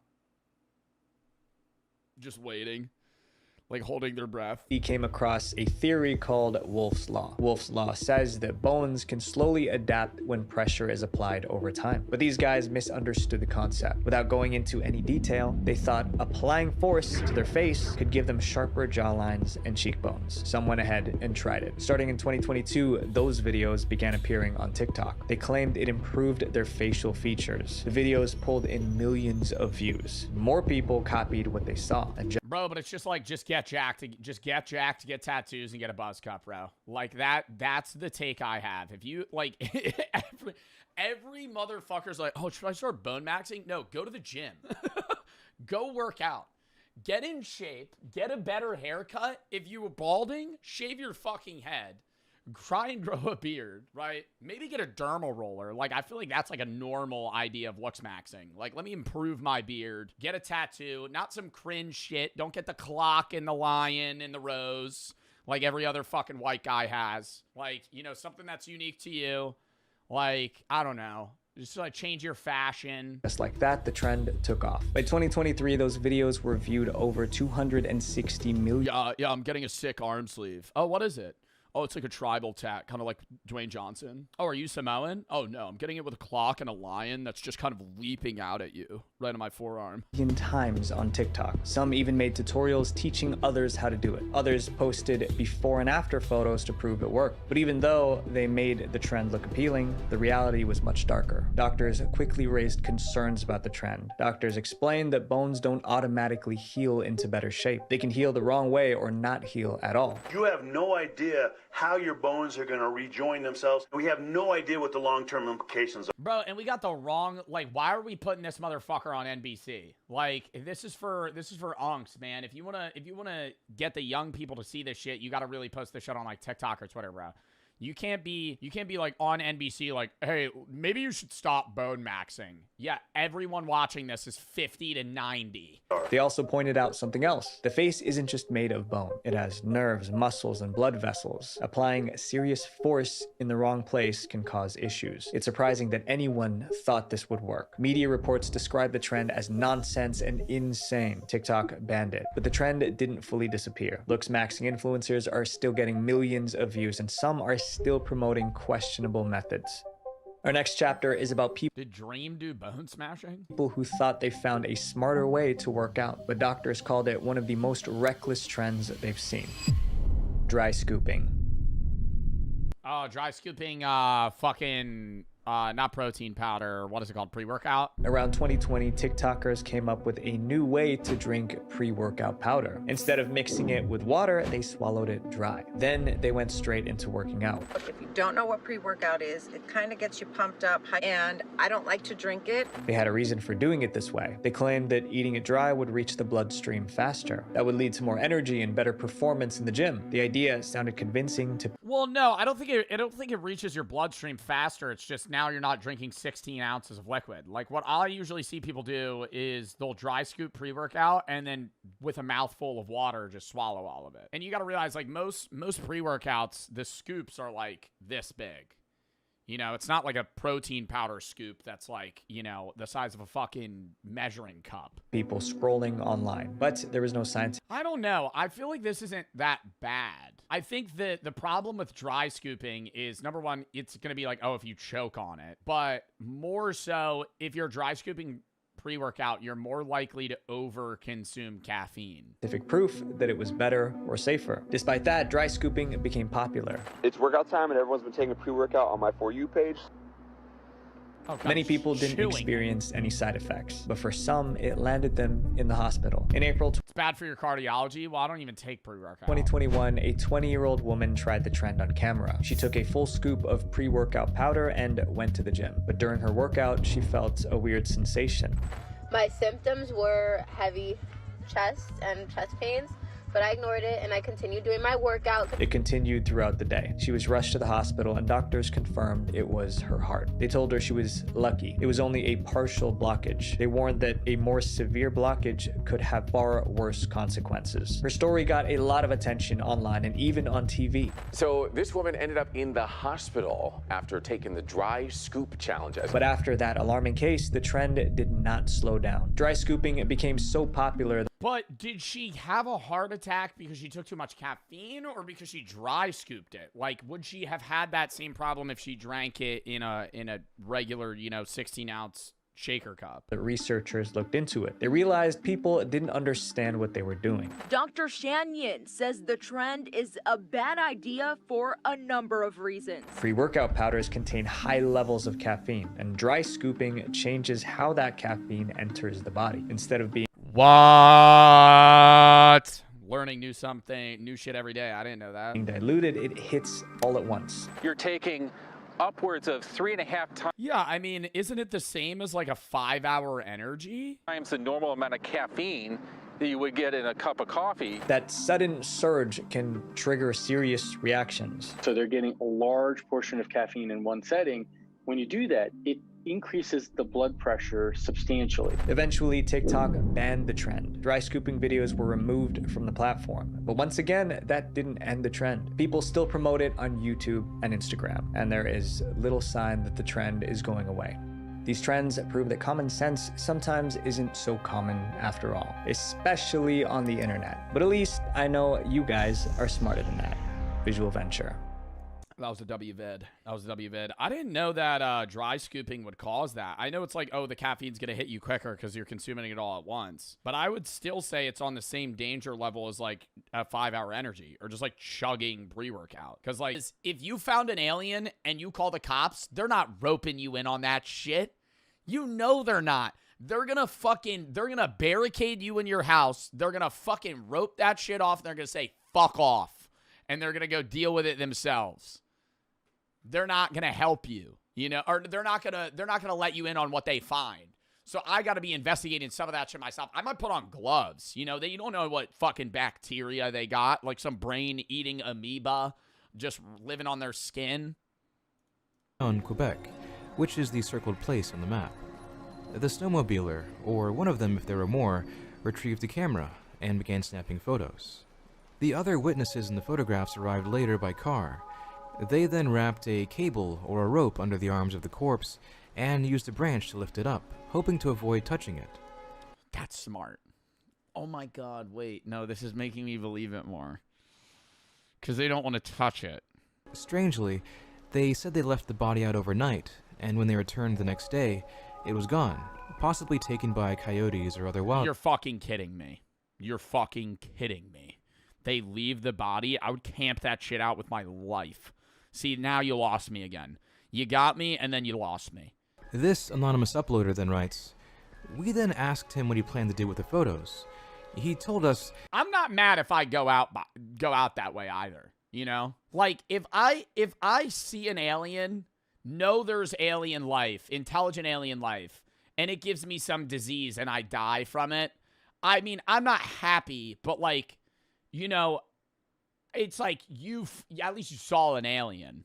He would try to contact someone in the field of ufology to try to solve the mystery. Before he left, I quickly grabbed my video camera and recorded the photos one by one. Later, this friend informed the uploader that he contacted Claude McDuff, an author in the field of ufology, and one who had written a book called... I'd call Neil deGrasse Tyson. I'd email that motherfucker. I would just go live. I'd be streaming that shit on Twitch. Okay, I'm saying if I wasn't on, I'd stream that shit on Twitch. Are you kidding me? An alien, imagine the views. I don't give a fuck about the views. I'd be like, y'all better make sure they don't fucking Men in Black mind wipe me. I'd be like, I'm not suicidal. I found this alien, The trial of the flying saucers, which was an investigative And then I would also do some shit. Right, see, that's how I would prove that alien's real, so the government can't hide that shit. Because chat would be like, you're lying, that's not an alien. I'd be like, what do you want me to do? And you'd go like, poke it with a stick. And then it jiggles, and I go, see? You go, cut it open. I go, okay. I go get a kitchen knife, walk back out. Some like weird pus fucking spews out of it. Fiction approach to UFO sightings and encounters, focused primarily in Quebec, Canada, using... What? Okay, actually, chat, no. See, let me give you the hypothetical. I go live and I'm like in the wilderness. It's like 2 a.m.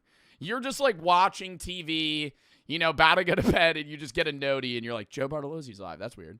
And you tap in and I'm like, guys, you need to see this. And it's like really low quality. It's like cutting in and out, right? It's cutting in and out. Like it's like 420p, like 10 FPS. You hear me, but like the video's low quality, and I'm like showing an alien, right? And I'm like videoing the alien, and I have like a big spotlight on its body. Let's say it looks however you think an alien would look. Are you believing it, or are you be like, what question would you be to be like, prove that's an alien? It's dead. It's dead. It's just in the wilderness. It's dead. Its spaceship is also like mangled on fire in the woods. Pick it up. You'd say pick it up. Open its mouth. Ooh. That'd be scary though. Because what if it was still alive? Like a deer. You think it's dead, it starts kicking. Cut it open, lick it, bro. Eat it? What? Nah. I feel like actually, dude, there would be some cornball that would send me 300 bits and be like, how much for you to eat its finger? And compiled eyewitness testimonies and accounts from the early 1970s. How much for you to take a bite of it? However, McDuff informed this friend to not go public or attempt to make any money with the evidence. How much? There's no amount of money. There's no amount of money for me to be like, okay, yeah, sure, I'd bite the... Dude, what? You're getting a disease. Because, as he saw it, it would almost guarantee being discredited and humiliated, possibly in a public way. In any case, we were very surprised by the former ufologist's conclusion. Not wanting to be taken for kooks or crackpots, we simply decided to keep it to ourselves, as a sort of secret. We showed the video privately to close friends with open minds, but not to the public.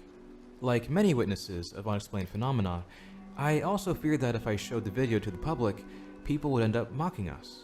And so the tape was kept as a secret. If my friend that I've known for years randomly goes, I saw an alien a few years ago, here's some photos, I would be annoyed that they didn't take the alien's body. Like, I would be mad at them. I'd be like, why would you not put it in a box and cover it in salt and try and preserve it in some way? Like, you left it outside. In this friend group, and shown only occasionally to people who they trusted. However, that's actually TOS. You know, if I got banned on Twitch for showing a dead alien, I think I'd be okay with that. I don't think I would be upset. I don't think Dan Clancy would be mad at me as well. If in this actual scenario, I think if I showed a dead alien and then I got banned, I would be like, you know, this is for the greater good. Fast forward 17 years later to 2008. In October 2008, around 17 years after the photos came into my life, I finally decided to try my luck at solving the mystery. Lacking the equipment to convert the VHS of the EB... Yo, how do you live a regular life? Like that, bro, that's like the worst thing that could happen to you. That's like... I always talk about how I would love to see an alien, and I still stand on that. But, like, logically thinking, you seeing Bigfoot, a Yeti, an alien, any mythical creature or scientific creature, if you saw that and then no one believed you, you would be the crazy guy that saw an alien. Like, you wouldn't be able to, like, just go to work the next day. Photos into a digital file. I had to film the VHS footage with my digital camera by recording it off the screen of my tube TV. I then uploaded the video online through the video sharing site YouTube. Thanks to this format, anyone can remain anonymous, and by avoiding judgment, share their stories or discoveries in peace. Lame. From there, the video was briefly lame. Bro, I feel like I would just be like, this is an alien I saw. Picked up within ufology circles, but not to the degree that the uploader had. Them being anonymous makes me think it's fake. They write, to help witnesses come forward or encourage investigators to take an interest, I included the email address etrangevideos@yahoo.ca at the bottom of the video description on YouTube. Strangely, at first, only one Quebecois investigator came forward, a certain Mr. Morin from Avenue, Quebec. He published the details of the case on his website, where I used the pseudonym Mr. R. In December 2008, a journalist from a local newspaper in Riviera Rouge wrote an article about the video. We stayed in touch by email, in case any witnesses pictured in the photos eventually came forward. In January 2009, I reached out to another investigator. However, he declined to investigate, mainly because the only proof I had was the VHS. That's why you cut off its dick. Cut its dick off. They got whole museums about penises, bro. If you had its dick, they would be like, this isn't a dick of an animal I've seen before. Must be another creature. 2013, I received an email from a Mr. Garcia in Mexico who worked for a TV show called Tercer Milenio, or Third Millennium. He wanted a Skype interview. You know they had a penis museum in Iceland and I didn't go? And I didn't know about that until recently, and I'm really upset about it. I'm really upset about it. Because I would have so gone to that. A museum where I just walk around, there's just a bunch of penises in jars from, like, varying animals. How interesting that would be. I think I need to go back just for that. I go back for 6 hours, go to the museum, leave. Why would you want to do that? Dude, I love weird museums. I love a museum where it's like, this is a man's colon that was enlarged so much that it ended up killing him. This is a random artifact. I love, like, weird museums. Stuff like that. Like, when we went to Salem and it was the torture museum, bro, that was sick. Being able to see all that. Anonymous. By January of 2016, the 2008 upload had amassed well over 400,000 views. That same month, a YouTuber named NewBeat2012 uploaded a detailed breakdown of the tape called Authentic Alien Grey EBE Footage Analyzed, Quebec, 1992, which was specifically mentioned by the uploader. I looked into NewBeat2012, and thanks to the Wayback Machine, I found that NewBeat did indeed exist, as did his video, which was also available. In the video, he explicitly talks about the anatomy of the being and how much detail it had, a bit more than what would have been expected from an amateur prop maker in 1992, especially for a hoax. In his video, NewBeat looks at 5 distinct areas: the neck, the legs, pectorals, arms, and torso, and shows Why are we using these images on a fucking alien video, bro? that these areas have a great deal more of detail than what Elon Musk? otherwise a simple hoax may require. Now, naturally, this is difficult to fully claim given the low quality of the original video, but you do seem to be able to make out distinct details of the neck, as he shows here, along with the shoulder area. I don't know, bro. I refuse to believe that weak-ass neck would fucking hold his bowling ball of a head up. Along with the shoulder area. And a clear view of the sternomastoid, more commonly recognized as the V-shaped muscles you see connecting from behind the ear down to your collarbone, and what may be a coracobrachialis, pectorals, and abdominals. But what I found most interesting was his analysis of the legs, which genuinely do seem to have a lot of muscle definition. No deck! When props of aliens are made, there is usually some basic musculature included, some of which would be the same areas that NewBeat2012 highlighted, but this one stood out the most. You can see what appears to be fairly recognizable muscles comparable to a human leg, and that begs the question, would a prop for a hoax in the early days of YouTube require this? And why is every alien, bro, do you really think aliens would be that scrawny? Like, the more intelligent they get, the weaker they get? Because every, like, fake alien image I've ever seen looks like some 3-foot alien I could throw against the wall and it would shatter. Like red mist. Like, I'd just punch it and it would just die. Like, just fucking, they have the structural integrity of an infant. Like, you just throw them and they die. Here, he inverts a close-up of the body, and you can see what looks like, at first, wrapping. But I don't believe this is wrapping. I believe it's peeling, blistering outer skin. Schizo checkpoint ahead. A tinfoil hat is required beyond this point, because we're going in one level deeper. In 2023, an alleged whistleblower came forward on r/aliens discussing, in depth, the anatomy of gray alien corpses he studied on behalf of the US government. It became rather infamous in ufology circles for how detailed the science presented behind their biology was. This post was even covered by AJ from the Y-Files in a 1 hour, 30-minute stream on his channel, The Y-Files Backstage. The guy who posted it, whoever he was, or she, he reads like a man. Now, this case will get its own video, as I have a lot to say on it, but for now, I only want to pick out the crucial details and compare them to this case. This alleged whistleblower on Reddit wrote, "The gray skin that is often described in folklore is in fact a biosynthetic film which, likely, serves to protect the EBO, or extra biospheric organism, from a hostile environment.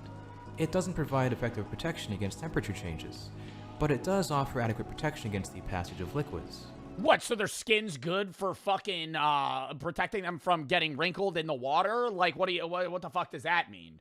It's possible that this film confers other advantages, but my knowledge on the subject is limited. Under the gray film, the epidermis is rather white, and the texture is very regular and without any hair. So, from my perspective, it may be possible that this wrapping we see is the outer skin coming apart. In fact, a lot of the physical details of this corpse match this man's account. For instance, he also wrote, "The head contains 2 large, oversized eyes, 2 nostrils without protuberance, a narrow mouth without lips, and 2 ear canals without..." Yeah, mouth without lips. How's it eat? Auricles.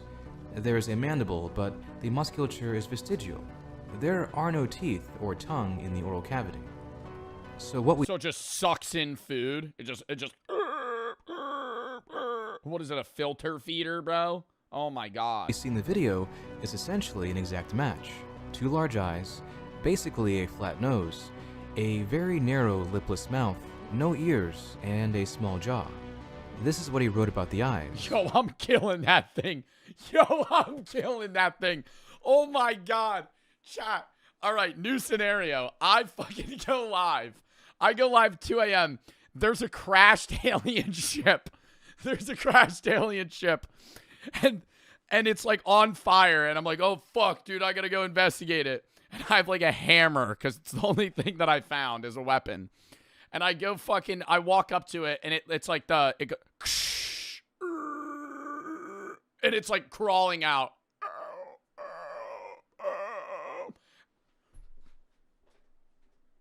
And you just watch me mallet its head in. I just fucking kill it. Just right there, you're like, yo, we could have spoken to it. And I'm just like, it had to go. It was a threat. It was a threat. I just kill it. Just right there and then. Oh my god. I would be upset at you. You would be mad. Would you guys be okay, chat, what if I was like, I was scared though? Like the alien comes crawling out and I just fucking instantly start killing it. It's the only one in the ship. It's like you feel like you're gonna die. I don't know how fast of a swim that is. Do you have to do freestyle too? I would do, what's the one where you go like this? Okay, it's kind of hard to do not in the water. The fucking, like what it's not backstroke, it's like a back frog. No, it's not, dude. No, what is that? No, backstroke's like this. I'm not talking about that. No, not butterfly. Butterfly's forward. Like the reverse butterfly. That's how I'd be swimming in the water. Bro, they're swimming like this? No way. What the fuck is this swim style? Pressure. They're committing to a standard that doesn't change when... Chat, they gotta hit the fucking... That's how you do it. In the water, and then you're getting bro, there's just drills. Yo, what do you mean drills? They're literally timed right now. Conditions do. Very few units anywhere in the... They're not making it, bro. They got 3 minutes. They got to do 4 more. When I'm getting ready to hold my breath underwater, because I do this every summer. The second I go in a pool, I immediately challenge my friends to how far we could go underwater with 1 breath. And it's usually like in a regular pool, it's like a there, back there, and then halfway back. But I'm going like... And then I go like this. When I'm ready, like I'm like breathing for, maybe 2 minutes, and then I go. How the Super Bowl really works. I'm excited for this video. I know the Super Bowl just happened, but I went. So I feel like I could give my own personal insight on it too. So it'd be really cool to like, converse about it. The Super Bowl isn't just a football game. It's a logistical monster. Behind one kickoff is years of planning, billions of dollars, and one of the largest security operations in the country. Entire cities compete for the right to host it. Thousands of workers. Security's pretty lackluster, I'm not gonna lie. Snuck an edible into that bitch. Got in there with weed. Well, I don't know if they were searching for that. They did have drug dogs. They did have drug dogs, but I had that shit in my pocket. You walk through a metal detector and they wave you with a wand too. That's it. But they do have security guards everywhere. They have security guards, cops everywhere. Volunteers, media members, and law enforcement agencies are involved. They shut down all the roads outside of it. That was like part of my complaint was when I left through the west side, and I was supposed to go to the east side to get in my car so I could go back. Or not my car, get in the car. I had a driver. And we had to walk like 2 miles because every road was fucking closed. So I'm just walking on a highway all the way around the stadium, this big lap, because they close off every fucking road. Private jets flood airports. Hotel rooms disappear. Yeah, dude, booking a hotel was actually so painful in San Fran. The Super Bowl was in San Jose. There were about 0 hotels in San Jose. I didn't want to stay there anyway because everybody told me that was a dud city and there's nothing to fucking do there. And I was there for like a week. So I stayed in San Fran because it's only like an hour away. And even in San Fran, bro, the hotels were like $700 a night, $650 a night. It was horrible. And there was like 3 hotels that were open. Everything else was booked. And for 1 week, everything in that city revolves around a single event. So how does the NFL actually pull it off? In this video, we're breaking down how the Super Bowl really works. From host city selection, Super Bowl week logistics, to broadcasting, commercials. Bro, it was the perfect, I'm not gonna lie, like Levi Stadium in San Jose was the perfect fucking stadium for the Super Bowl. The amount of people that are showing up was not even a problem. Because there's San Jose Airport and San Fran Airport 45 minutes away from each other. 2 big-ass cities and Oakland across the water. You could, like, they had no problem holding that amount of people. Like, when they have the fucking World Cup in New Jersey. Cooked. C-O-O-K-E-D. Cooked. That shit's going to be terrible. Already overcrowded-ass state. And then on top of that, we're going to have millions of people flying in. You're on crack.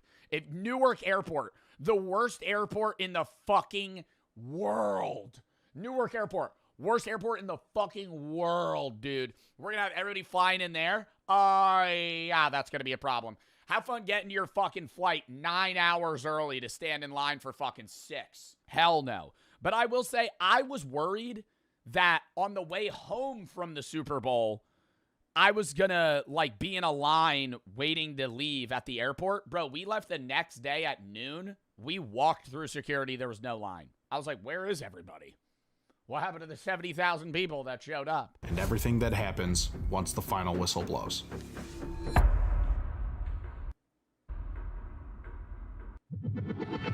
At SFO? Yeah, there's nobody there. After party? Well, I left on Monday. Yeah, they used private jets. I was a chud. No, I wasn't, because there was an Eagles player on the flight with me. The planning for the Super Bowl start with the selection of a host city. To host the Super Bowl, you first have to place a bid, which normally starts about 4 years out, and the NFL considers a multitude of factors to select a host city. The NFL... I thought if you're the host city, you can't be in the Super Bowl. Am I wrong? When was the last time the Super Bowl was held in the city of a competing team? Yeah, in 2022. Oh, no, it's 2022. When the LA Rams... Yeah, the LA Rams hosted at their own stadium. And then the Bucks. Oh, shit. I didn't know that. Well, I haven't been paying attention. NFL considers stadium quality and capacity, obviously. But also many other factors, like hotel inventory, airport capacity, the climate of the city if the field is in a dome, security on hand, and corporate infrastructure. To get the game... host cities will come up with intricate plans that cost millions of dollars to prepare. This may seem backwards, but it's actually an investment. For example, Las Vegas spent roughly $60 million preparing for the Super Bowl. But the return was massive. with an estimated economic boost hovering around $600 to $700 million, a 10x. They made $700 million in their city in the fucking, like, 2 days that the Super Bowl, like, shit took place there.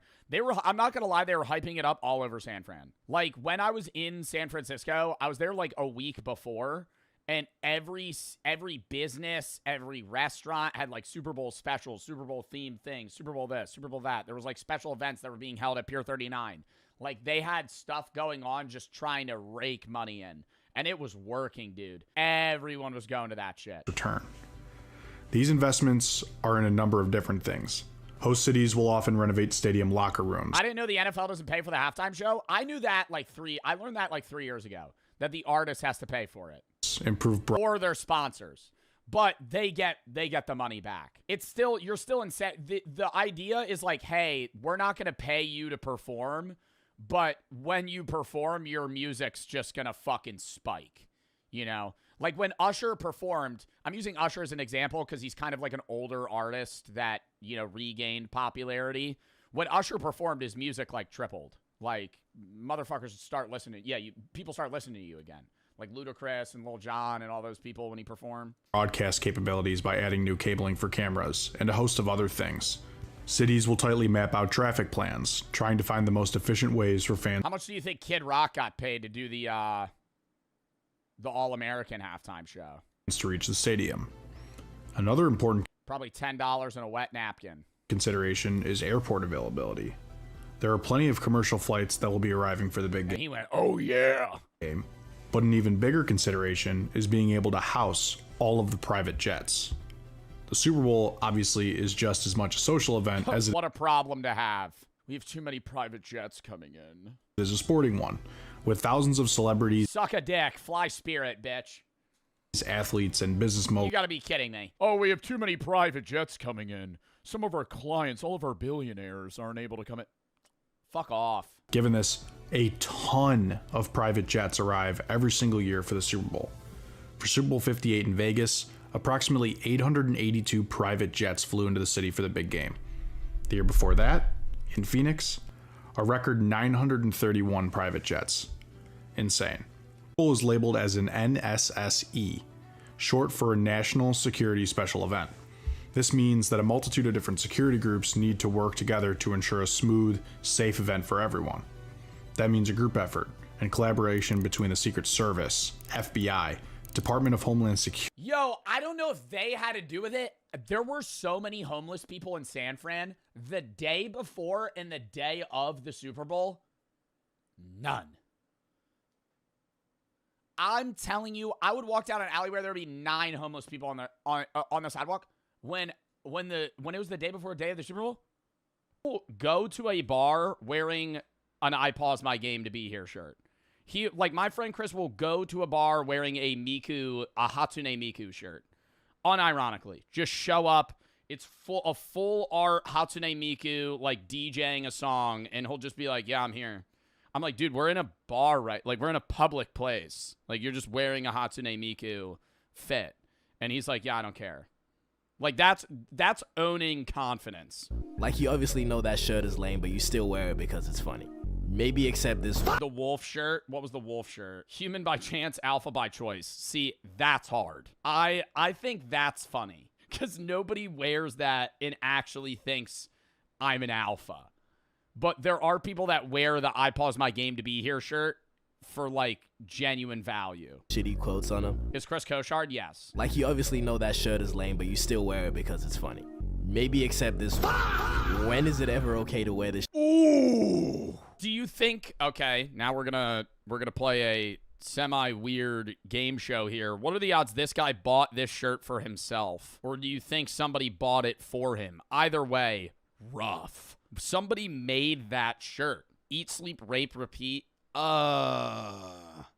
That's not ironically funny. I'm surprised this guy... Is this in an airport? You think they would let you wear that in an airport? I understand it's like freedom of speech and like expression, but this is like... I don't know if you would get off... I don't know if you get away with wearing this in an airport. Shirt in public. Never.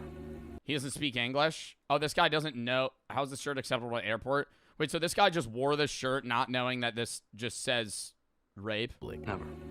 Also, you know that thing that people do where they explain a joke? Oh, it's supposed to say rave? Oh my god. If this guy doesn't speak English, I kind of feel bad. But why would he wear a shirt?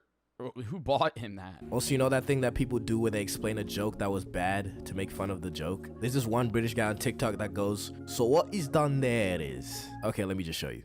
If your house is cold, just stand in the corner, because it's always 90 degrees there. And what he's done there is, okay, so he's saying if you're cold in your house, go to the corner because it's 90 degrees. But what he's conflictuating is on a right angle, it's 90 degrees, like the angle is protracted up against it, it's 90 degrees. So obviously, if it's 90, yeah, and also dad jokes. I was considering giving dad jokes its own level, but I think it best falls under here because dad jokes. The whole thing with them is the fact that they're not really funny. I don't think anyone thinks they're funny. Pretty funny, huh? It's like you're gonna. But I kind of look forward to the point in my life where I find dad jokes funny. Because if you find that funny, you find anything funny. I feel like dads find anything funny. Like once you hit like 45 as a man, any joke is funny. Like that was good. That was a good one. Like a dad watching a comedy special is like they're in heaven. Because any joke's just fucking a hit. Like an absolute bang, dude. Dad jokes like, oh, I'm hungry. Hi, hungry, I'm Joe. Like, if there's a 50-year-old man watching, they'd be like, that's class. That's banging. Zip your table, huh? That's hilarious. Just like the way you unzip your pants, huh? It's like you're gonna unzip. They're not really funny. I don't think anyone thinks they're funny. Pretty funny, huh? It's like you're gonna unzip your table, huh? Just like the way you unzip your pants, huh? Level 6. Satire and commentary. This is the level where humors developed a brain. Because now the humor is becoming a way of delivering a message. This is where you stop laughing at the world and start laughing through it. You're not just making jokes anymore, you're making points. You're taking something ridiculous, politics, influencer culture, brain rot, internet trends, and holding up a mirror that says, look at this. This is us. Adrian. Met my and they fell in love, and they had Steven. Hi. We Steven did this. Here. In my life? Lel Sam. I would not say that is satire. What the fuck? That was brain rot. That was a video of brain rot. That was my hood accent. You heard me? I said like Lel Sam. At level 7, I just have people that write jokes. So people like stand-up comedians who aren't shit. Here's Arnold Schwarzenegger finding an onion ring in his fries. What is this? That's not even his joke. There's probably somebody. They're feeding him that. They're saying, no, you have to be cringy and say this. I did not want an onion ring. I wanted fries. How would they not laugh at that? I feel like if I was there and I didn't know Sal, I would laugh because of how bad it is. Oh my gosh. Yeah, no, like actual stand-up comedies level 7. Being able to tell, I think, no, level 7 comedy, in my opinion, is storytelling. If you do like stand-up comedy storytelling humor that ropes in jokes in it, that's like that's the best humor you could have. What is this? I did not want an onion ring. I wanted fries. That was a funny video. I enjoyed that. No, You Are All Left is so bad that it's funny. I couldn't stop laughing when I heard that for the first time. No, that shit was so bad it wasn't funny. That's the way that I perceive stoner films. Stoner films are so bad that they're good unless they're so bad that they're unenjoyably bad. Like, for example, Dude, Where's My Car? Bad movie, funny. Grandma's Boy, bad movie, funny. Evil Bong, bad movie, bad. Not funny.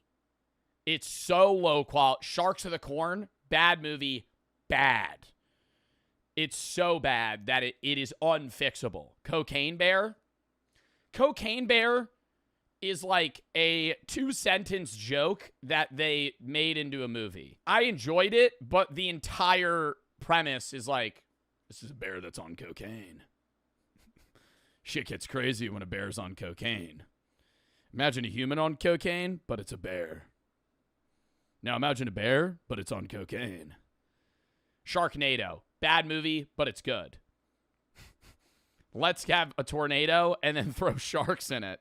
The one scene in Sharknado where the fucking guy cuts open a shark's stomach and an entire human is inside unscathed and alive. It's like hands holding your head or hands like this, but you would do that shit, bro, in like the presidential test or whatever for school, bro. Motherfuckers would be doing this.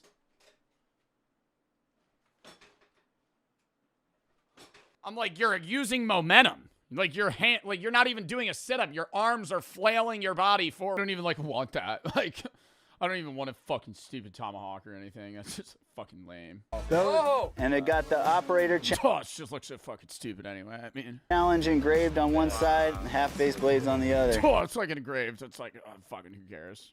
A group of guys, very respectful guys. That's something I noticed first about everybody. It was a blessing to be able to take it on, to be healthy enough to do it, to stay in good spirits even though we were getting beat down. Maybe I'll be back for another Operators Challenge. I love that video. That was a fun video to watch, bro. That was a beatdown lol. Last event was actually pretty fun. Helped me get 2 million subscribers.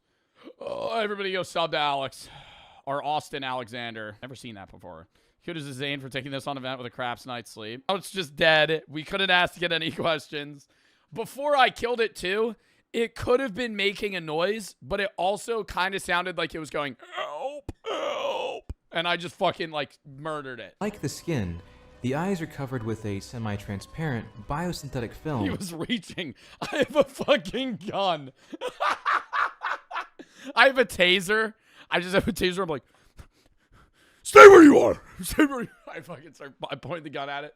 It's like, I'm not. That offers the same environmental protection while providing protection against certain wavelengths and light intensity. When the film is removed, a more traditional eye is revealed. It's about 3 times larger than a human eye, and there are no eyelids. In other words, the black eyes of the gray are just very large human-like eyes with a dark film cover to them, no different than how you or I would wear sunglasses. Interestingly, this may be seen in the video where we see what appears to be the whites of eyes being visible. Then again, this also could be snow. So the eyes of the alien are, in other words, noticeably large, but not comically so, as shown in the media. Now, humans naturally form caricatures of things in their mind, using things that most define a person. So, for instance, if you met a person with a large nose and were asked to visualize them later, you may imagine it as being comically large. Same with the ears, eyes, etc. We see this in cartoons all the time, being that we exaggerate bodily proportions. So perhaps, is this also true of gray aliens and their black eyes? Lastly, I want to bring up another detail that is easy to overlook. In the photographs, it appears that the head is being articulated and moved around, which would open up many implications. A body, especially a naked one, would begin to freeze solid after death within 6 hours due to the exposure to a winter in Quebec, meaning either this body was very freshly dead, or that if this was a hoax, they made an articulated dummy for what would only be photographs, which would make no sense. Now, this uploader closes out their account stating that a book on this mystery is now in the works. It is unknown the progress, or lack thereof, on this, given that the last comment from this channel was 5 years ago. Now, here's an interesting detail. This 2008 video isn't on the channel, but I confirmed it existed on the Wayback Machine. A screenshot of the channel was also posted by a Reddit user, Problem Kunde, in 2022 in r/SkinnyBob, discussing the gray alien similarity to the alleged footage of a gray dubbed Skinny Bob. In the screenshot of the channel, the video is there. But if you use the link to get to it, you get greeted with this. This video is no longer available due to copyright claim. To a copyright claim by AVI MOAS. Now, who is AVI MOAS? I don't know. I found only one copyright claim by them, and it was this video. I couldn't find a single thing about them. I wish I had more information to share with you, but that's where the trail ends. So, what is my perspective on this case? Well, there are so many unknowns here that it is almost impossible to verify anything. But then again, that's the world of ufology. You have to fundamentally read between the lines, because there's no map to guide you. Perhaps this really is just a very well-made prop. The FBI? I don't know, bro. I just wish I could see a fucking alien before I die. That would be so cool. For a student movie. Or perhaps this really was a 1 in a million scenario, and people really did stumble upon a fresh alien corpse. However, the idea that people would leave a child-sized corpse alone overnight Sure you will, doubt it. without contacting emergency services and going, whoops, is... I don't personally believe aliens exist, or rather not made contact with us. One of their bodies were able to withstand the vacuum space to live on a planet without the atmosphere, so that when they make it on Earth, they're unable to withstand the atmosphere, and their ships weren't built for flying in an oxygenated atmosphere. If their ships could withstand the vacuum of space, they would likely be able to withstand a oxygenated atmosphere. Their atmosphere on their planet would not necessarily be exactly the same, but they would live within one because they would have a planet that would have to foster life in some sort of way. I think aliens exist. I think mostly all scientists agree that aliens exist, right? Alien life exists. Life is very common in the universe. Intelligent life is very rare, right? So when you say aliens, if you just mean like aliens like E.T., they may not exist. Life started a long time ago on Earth, like billions of years ago, right? Life is very common. It is easy for like single cell life to exist. Multicellular life into intelligent life is what's rare. That is unlikely. But to say that, like, anywhere in the effectively infinite universe, we're the only planet that has life. Common? No. Common in the sense of in our solar system, but common, yeah, no, not common. But in the sense of the universe, which is effectively infinite, yes, there is other alien life. Intelligent life, another question, right? Another argument. It's quite a bit odd. And the inclusion of the petroglyph by the uploader at the end would imply that he or she has a pre-existing interest in ufology, potentially prior to coming into contact with these photographs. Or what is this shit? Like, what is this? Is this like the aliens praising something? Or if they are a hoax, it was a motivation to inspire and create the photographs and video. On the other hand, it does bear a striking resemblance to another case that I find to be genuinely very legitimate. But unfortunately, we can't stare at this case in a vacuum for 1,000 hours and deduce it to be a hoax or not. We're left to play detective here, and we have to interconnect what comes down to only maybes and find commonalities and consistencies between other cases, as it's Paul. It's Paul from the movie. Researchers do, as in fact any detective does. As new information comes out which we can compare it to, only then can we look back at it and affirm it as true or a work of fiction. Quite literally, only time will tell, and sometimes I don't think time will tell whether or not that alien video is real or not. I think it really won't go anywhere else after that. I think this is probably the last we're going to hear about that specific video. Alien life, on the other hand, different story. Clearly the alien was killed by Sasquatch. This is what happens when you give Sprite to aliens. What? Why alien look like Travis Scott? You meet an alien, the first thing you do is just give it drugs. What its response would be. If an alien says, take me to your leader, who are you taking it to? You ain't taking it to the president, so who? Well, if it says, take me to your leader, I'm probably gonna just take it to, like, the governor. I don't know. If it says, take me to, like, your leader, fuck, man. I'm not bringing it to the president. I'm not bringing it to Trump. The FBI, I would probably bring it to, like a prominent scientist. The Pope. That's probably one of the last people I would bring an alien to. I think I would probably bring it to a non-religious figure. Bill Nye the Science Guy is a good pick. Hank Green. If I find an alien, I would bring it to Hank Green. That is who I would pick, and I would go from there. I don't know where Hank Green is. Not Mr. Beast. No, not Mr. Beast. I think I would try to bring it to Hank Green. Hank Green, Alex O'Connor, somebody smarter than me.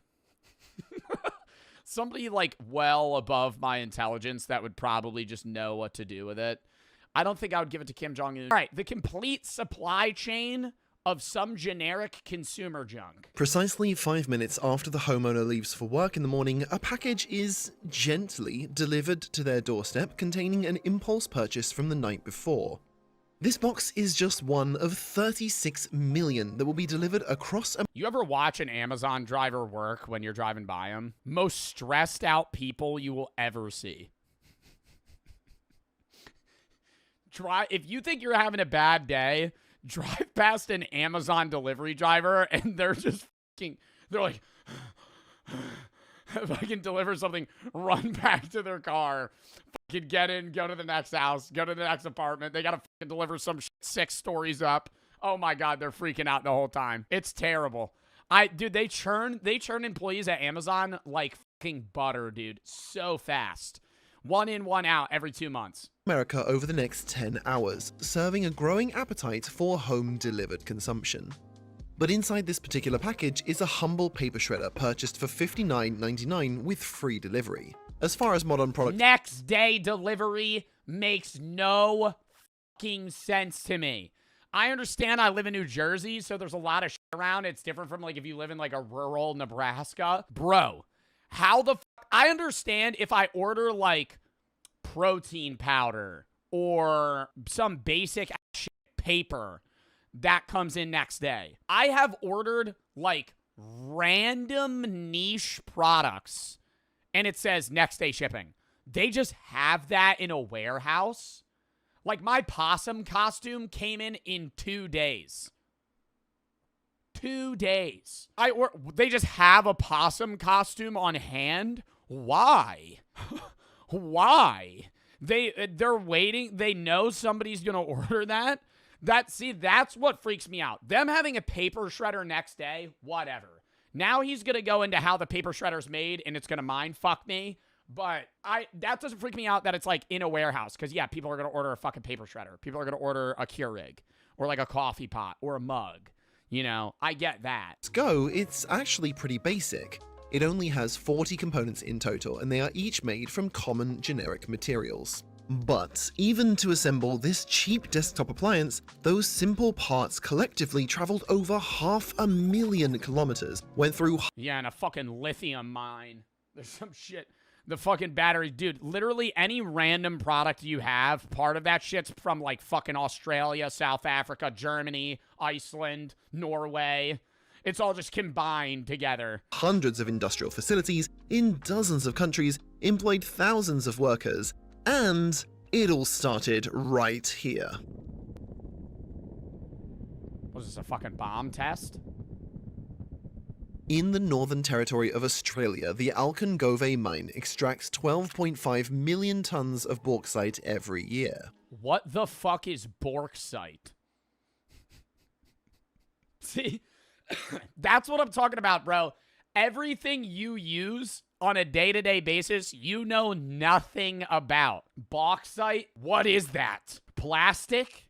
Australia is for aluminum ore? The largest producer of this raw material in the world, and this mine is one of its biggest.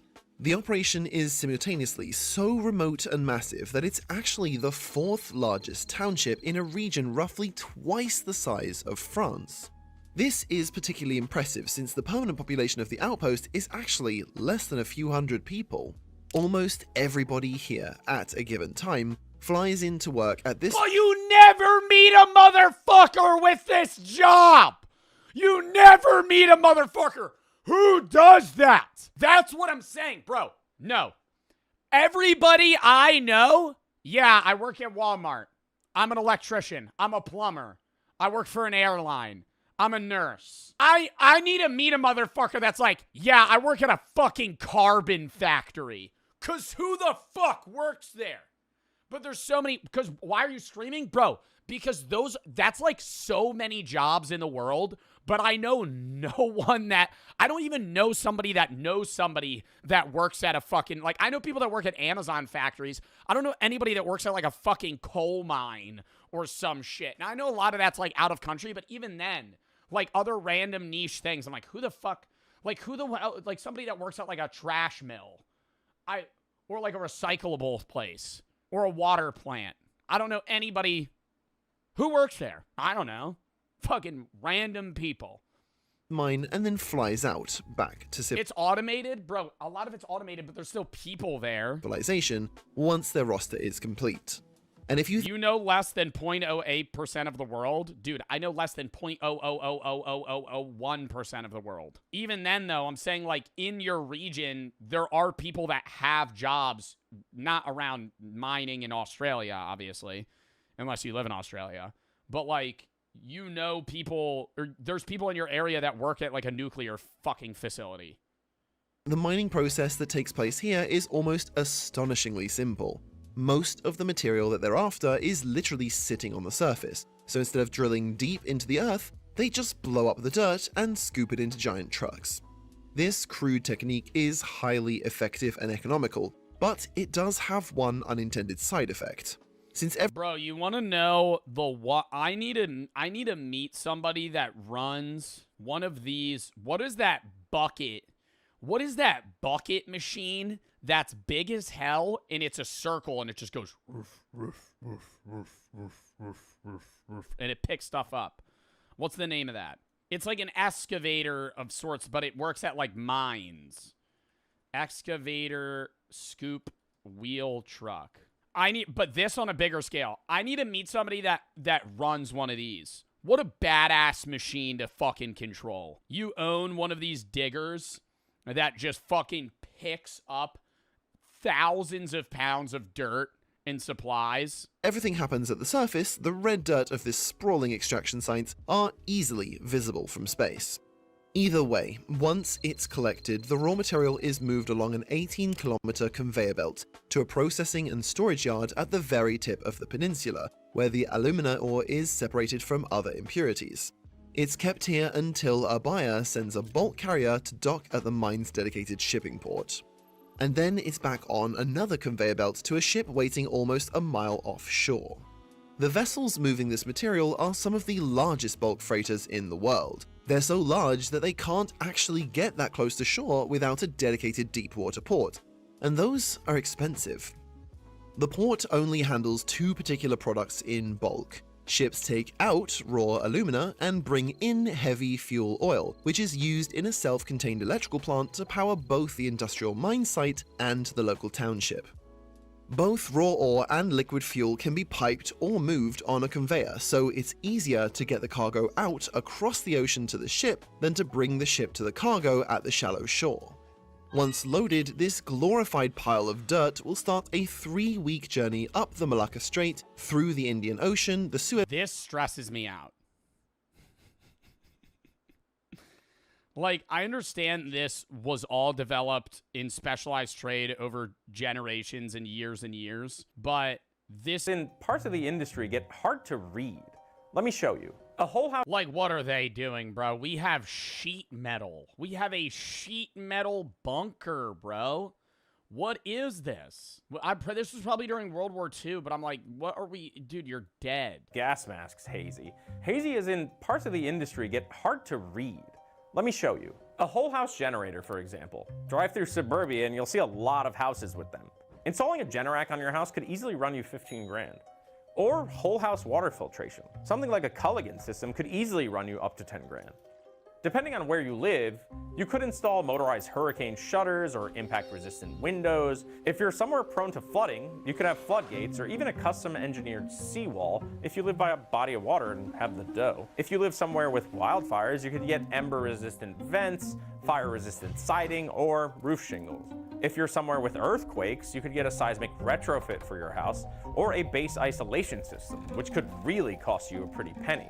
All of this stuff would increase the value of your home, and some of it... This isn't an apocalypse! This isn't an apocalypse prepping. This is a natural disaster prepping, which could lead to an apocalypse. But like, I'm gonna install floodgates on my fucking house? What are you doing? Could even reduce your insurance premiums. So some of the prepping in this tier blends right into home improvement or fortifying your home. But if we're talking about the worst case scenario, end of days, the collapse of normal day-to-day life, the prepping subreddits refer to this as shit if hits the fan, or Teotwaki, the end of the world as we know it. In that... Bro, why do we have a fucking abbreviation? Teotwaki? Oh, you prepared for Teotwaki? Bro, just say the end of the world. The end of the world as we know it. Why as we know it? Because the world's not ending, but the modern society is. In that situation, most of these things wouldn't necessarily be helpful. A whole house generator is tied to propane or natural gas. In an apocalypse, you'll eventually run out of fuel. So you have to buy bigger and more robust solar and battery systems than we saw in the previous tier. And if nuclear war breaks out, the sun's blocked! If the fucking Yellowstone fucking geyser volcano explodes, there's no sun! The sun's gone! Where are we gathering solar energy? And your local water treatment facility isn't going to be up and running, so your whole house water filtration system is going to be useless. If you're prepping at this level, you probably have very little trust left in the government, infrastructure, or even your neighbors. And that can send you even further down the rabbit hole to the point where you want to isolate. I've read that Zuckerberg, Sam Altman, Mark Andreessen, Steve Huffman, and Reid Hoffman all allegedly have doomsday bunkers, which definitely pushes us to the next price tier. These days, digital preparedness can be just as morning brew, or click the link in the description. Okay, back to prepping for the apocalypse. If you Google... Joe's being pessimistic. This is a video that is about people that are pessimistic. This is literally the actual raw example of pessimism. People that think the world is actually going to end. Doomsday bunker, the top result is... And so that's where we are right now. We're at Atlas Survival. Atlas Survival Shelters. Just shipping containers. I need to see how thick... If that shit ain't 3 fucking feet thick of steel... I'm thinking that that's breaking. Shelters in Sulphur Springs, Texas to meet Ron Hubbard. These bunkers can range anywhere from $25,000 up to $25 million. The question I have is, what are these bunkers, bro, $25 million for a bunker, bro, protecting me from that the lower cost products weren't? We're gonna go find out. Ron, pleasure to meet you finally. I'm James. Yeah, hey. Good to meet you. What's that for? I'm gonna have my own line of swords. It's a zombie sword for chopping your way out through zombies. What I'm selling is a feeling that he's building a zombie sword through zombies. Line of swords. It's a zombie sword. Bomb shelter business is booming. This guy's literally the fucking head. What's the dude that in Vegas that prepared for the end of the world? In the Fallout show, that's this guy, Ron Hubbard, not Burger in Vegas, Mr. House. It's a zombie sword for chopping your way out. This is Robert House. Through zombies. What I'm selling is a feeling that you are going to be a survivor. Imagine being on the Titanic and you know that one boat is designated for you and your family. What types of events would these bunkers protect you from? We emphasize that our bunkers are built to be NBC proof. Chat, if you're on the Titanic, I think this is a question for the men. If you're on the Titanic, are you staying off the ship till the end? I'm not gonna take a woman or child's place on a boat. However, I'm getting off that fucking boat. I'm getting off that fucking boat.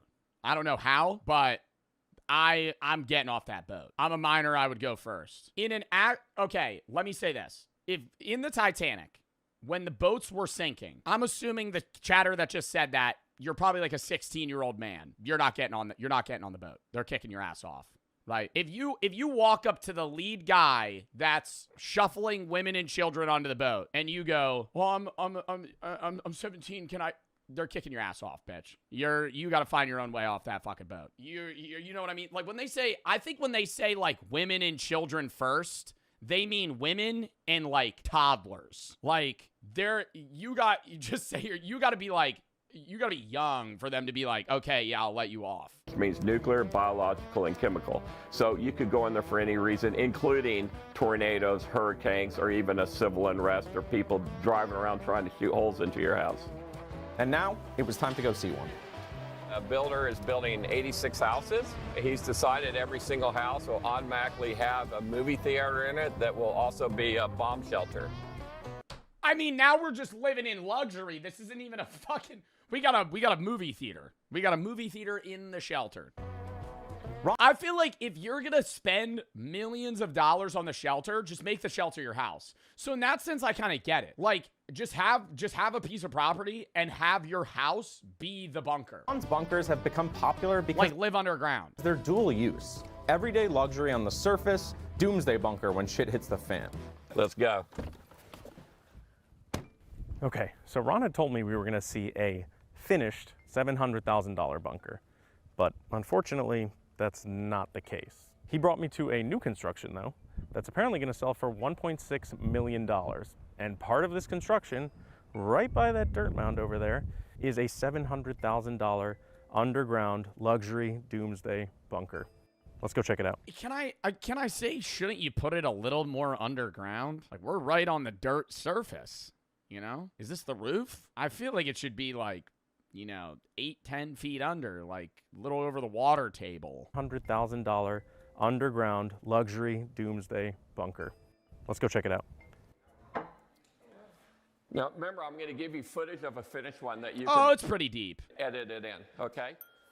This one's got 9-foot ceilings. This is the stage that will go back in that corner. This is a gun cabinet. It's a remote control gun cabinet. This will come down. It's got a roll shutter. So this is a bunker man cave movie theater. This is the escape tunnel. This way... Against that enemy. We don't go back to the moon. Not in the 70s, not in the 80s, not in the 90s. Oh, wait a minute, in the 20-teens. Let's go back to the moon. What a great idea. We're long overdue. It's been half a century. Yeah. I wonder how the moon's doing. I think it lined up, ironically, around the war, like, with Iran. Okay? I don't think, like, obviously this mission was in, you know, the books for a long time. I don't think that there was a war-based reason this time to go back or, like, some sort of flexing of muscles. I think this literally is like, hey, we're going to test shit out so we could go to Mars. But, like, I don't know. You think they'll make it back? Yeah. We have these thoughts. I mean, knock on wood, but yeah, I think they know what they're doing now. Like, you don't understand the amount of fact-checking they do at NASA in, like, modern day. Like, how many tests they're running to make sure that these people don't die. And also get the stuff back. Let's part the curtains. What else happened in the 20-teens?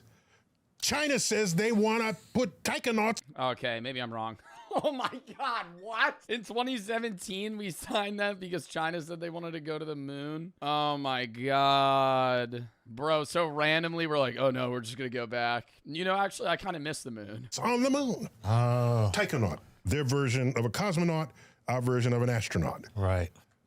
Oh my gosh. China's going to the moon. If there's ever a reason for Congress to... You see the toilet wasn't working, they had to fix it? Yeah, I saw a video about that. Bro, how bad that would be. They wouldn't have died if their toilet was full broken, but they would have had to be, like, shitting in, like, some bag. There would have to be some sort of way they'd be able to fix that. Reinvigorate the funding to go back to the moon. It was that. It's good now, but, like, ugh. Do the toilets in NASA... Or not in NASA. Do the toilets in the spaceship shoot out the poop into space like an airplane, like releasing stuff? Or do you think they keep the shit on board the whole 7 days? I feel like they could have a hatch that would be like, woof. That'd be awesome to see my turd full freeze just floating through space. So we announced program to return to the moon. We go to the moon. Not because it's easy, but because it's... just straight diarrhea. Oh, this astronaut food's not sitting so well. I'm just straight shit in chunks. They just release it out. It all freezes, just smacks the window of the fucking spaceship. I don't know. Is there money there? And so this happens under the Trump administration. Yeah. Okay. So Trump says, let's go back to the moon. Yeah. And the program to return to the moon has one of the best names ever. Space Force? No. No, what is it? Artemis. Oh my God, I forgot about Space Force. Artemis. Artemis. Yes. So who is Artemis in Greek mythology? Artemis is the twin sister of Apollo. Look at that. You can't get more woke than that. That's, which is why we're changing the name to get rid of this DEI Artemis chick. Each one, just as the original Apollo mission Each mission was a little more ambitious than the next. Okay. Right? As you heard, Apollo 10, they went halfway down, came back up. I love the incremental approach. It's incremental. I love it. And the press can talk about each increment because each increment is more than what happened before. Yeah, no. Each thing is a progress wheel. Absolutely. Okay. So, remember the Saturn V? Yeah. I got it right here. That's it. I got it right here. It's all rocket. It's all rocket. It's just all it's all rocket. rocket. Right on up to here, and then right up to here, and then you get the astronauts. Right. There's 3 of them. We had Mercury had. Bro, like, I refuse to believe that. Dude, if you look at the inside of the Artemis rocket, it's the size of, like, a bus. Not even. Like, half of a bus is where they live. So, wait, just thought of a crazy fucking question. Not in this scenario. Do the astronauts in the International Space Station goon? Because they're up there for, like, years. Surely. You know, they got enough space up there. They got, like, rooms and shit be floating around. The astronauts. Oh, God. Right. There's 3 of them. We had Mercury had. It's definitely happened. Bro, you know how I know it's happened is because one of those fucking astronauts in their head went, I'm going to be the first. Follow-up question. Do you think that there's any sort of, not the Mile High Club, but the space club? There's got to be two astronauts that have been in the International Space Station that have gone, you know, surely. One astronaut. Look it up. I feel like that would be something they wouldn't say. Have any, I'm really going to Google this. Have any astronauts had sex in space? No verified records. NASA maintains that it knows of no intercourse in space. Yeah, no shit, bro. What are you going to tell them? Oh, my God. Too difficult and too dangerous to test. What is this, fucking Fear Factor? Oh, God, 0 G's. How are we going to do this? Too difficult to test. Like it's some sort of experiment. As noted in a Reddit post, Newton's third law makes it difficult to maintain contact without specialized techniques, such as Velcro or being held by another person. I assumed they'd just cocoon each other and then jackrabbit it. That in my head, I assumed they'd just be kind of floating around the space station, just ripping it. Like, that's probably how it would go. Gemini, how many did they have? Maybe 2. Yeah. Apollo 3, all increment up to landing on the moon. So they're up here in this little capsule right here. Exactly. Capsule. And this is... Okay, no, back to what I was saying. Why, dude, this whole rocket, I know they're so worried about weight. Like, weight is such a big thing, and it's like they have to literally factor in, like, every small thing they bring on the ship. You're telling me they can't just make the rocket a little bit bigger? So then the fucking capsule could be a little larger? Absolutely. And this is the Cape Tower. If something bad happens, this launches and carries the capsule and its residents. That was the problem with the other, oh my God. Wait, this is why this rocket method's a lot safer, because what was the other spaceship method they had where it was like an airplane? The space shuttle. The space shuttle was like the dumbest invention, because if something goes wrong on the space shuttle, you're just strapped to fucking explosive fuel. Like, if, say this goes wrong and you're at the top, just shoot right off, you're good. Like, you just die on this. Bad happens, this launches and carries the capsule and its residents away from... It glides down to safety. I'm saying it in a moment where, like, you need to get the fuck off that rocket. This bomb that they're sitting on top of. Okay, so we got one of those as well, but it's specially designed for the future. It's called the Space Launch System, SLS.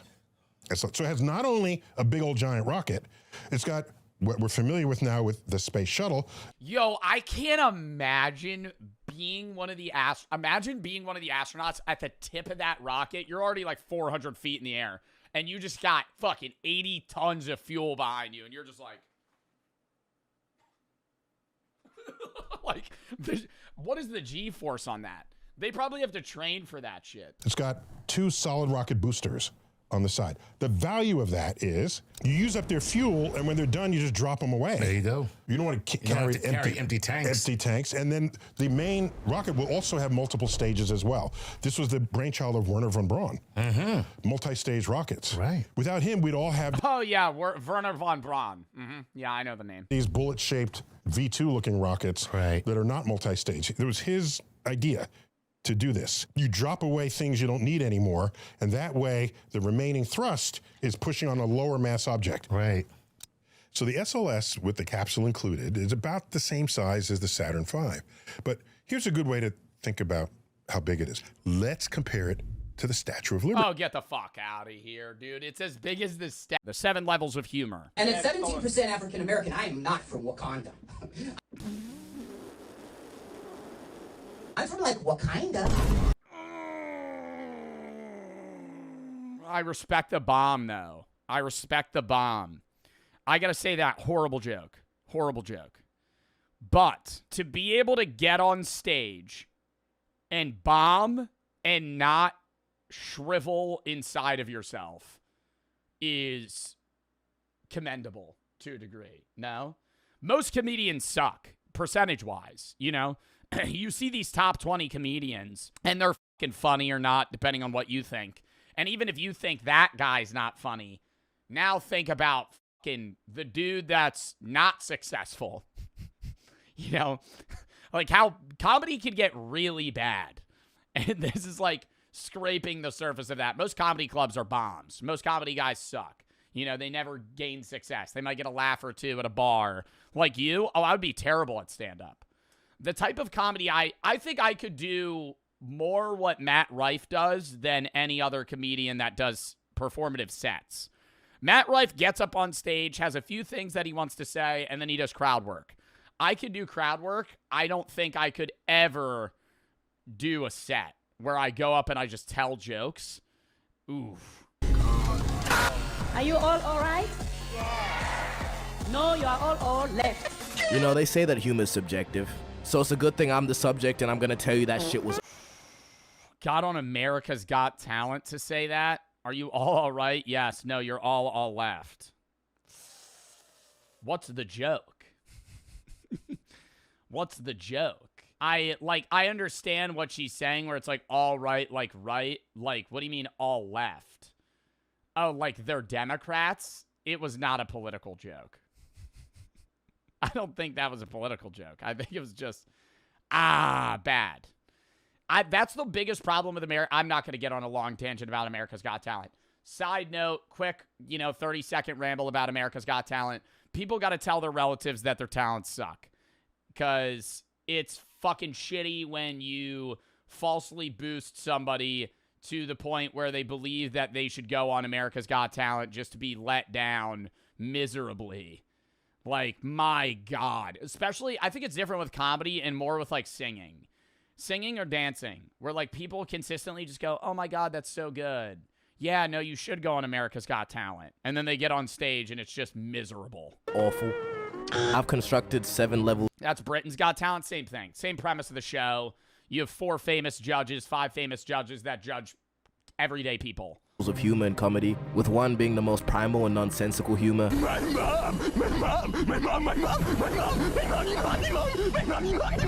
And 7 being intellectual jokes that deserve to be a higher level. Is this how you do a 7 levels? I don't know, but we're gonna go with it. Level 1. This is what I call the primal level. This is the most nonsensical level, and it also transcends language. I think level 1, transcends language, fart jokes. Body humor is like level 1. Caveman. I think level 1 humor would be like caveman humor. Like something that another person would find funny if they can't even communicate with you physically. Like you rip ass in public, or, fucking shit your pants. something like that where it's like, like a burp, just regular comedy that's like, or even like maybe like Jim Carrey humor could fall into like level 1 where it's like facial. You don't need to set up a punchline or even a wrinkle in your brain, smooth head ass nigga.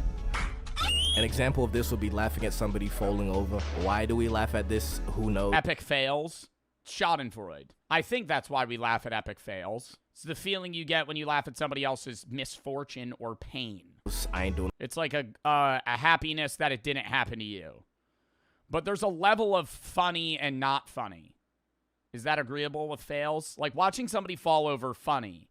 Watching somebody fall over and die, not funny. Like it, and that's like, there are people that would find that funny. I would say that's sick.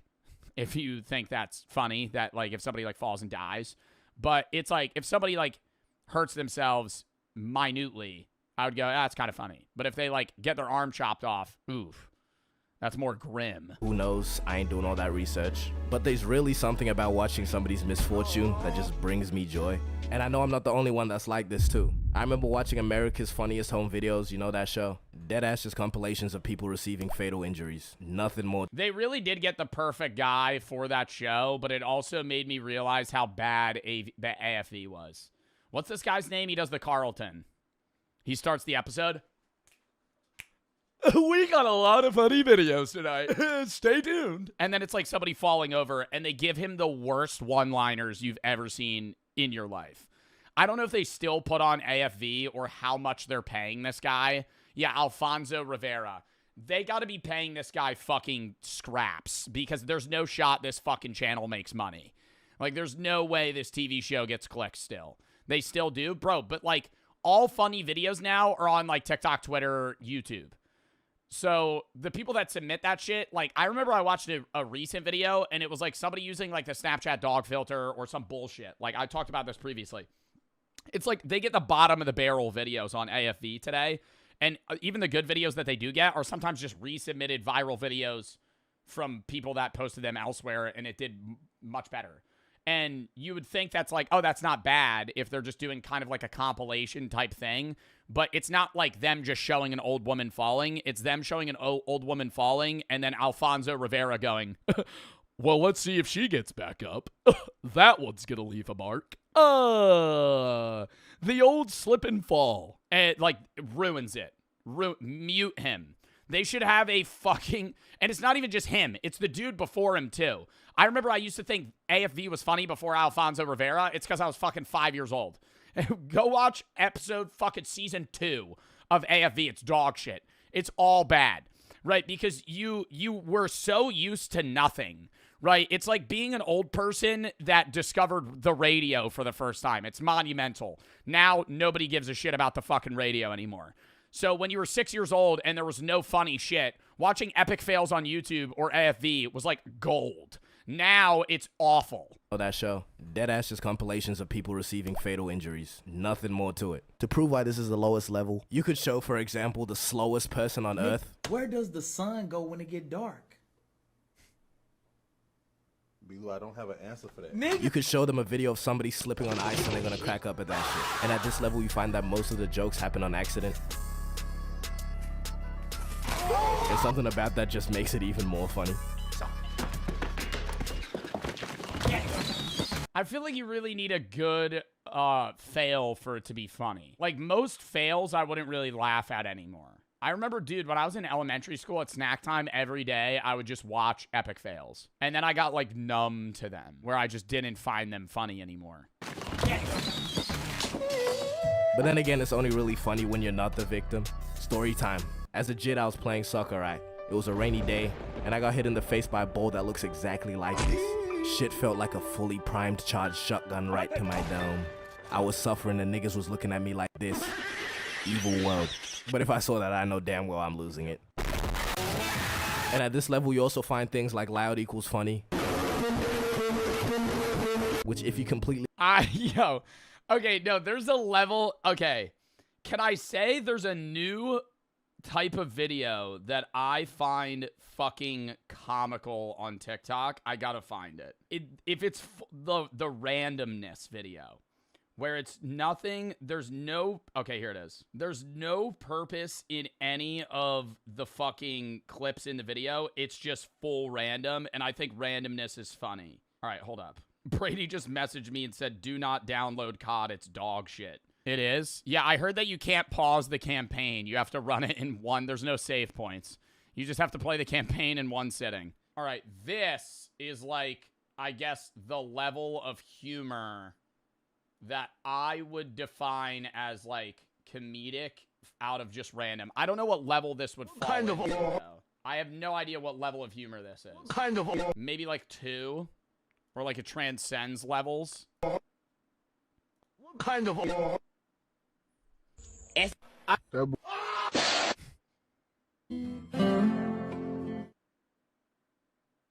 Like, okay, now that I'm watching it back, it wasn't that funny. I saw that at like 3 a.m. one day, and I thought that shit was fucking hilarious. really disagree with, you're just hating. You know, sometimes it is the case, but sometimes it's also just annoying. Yeah, it's brain rot. A lot of people think I'm confident, but I'm actually just loud.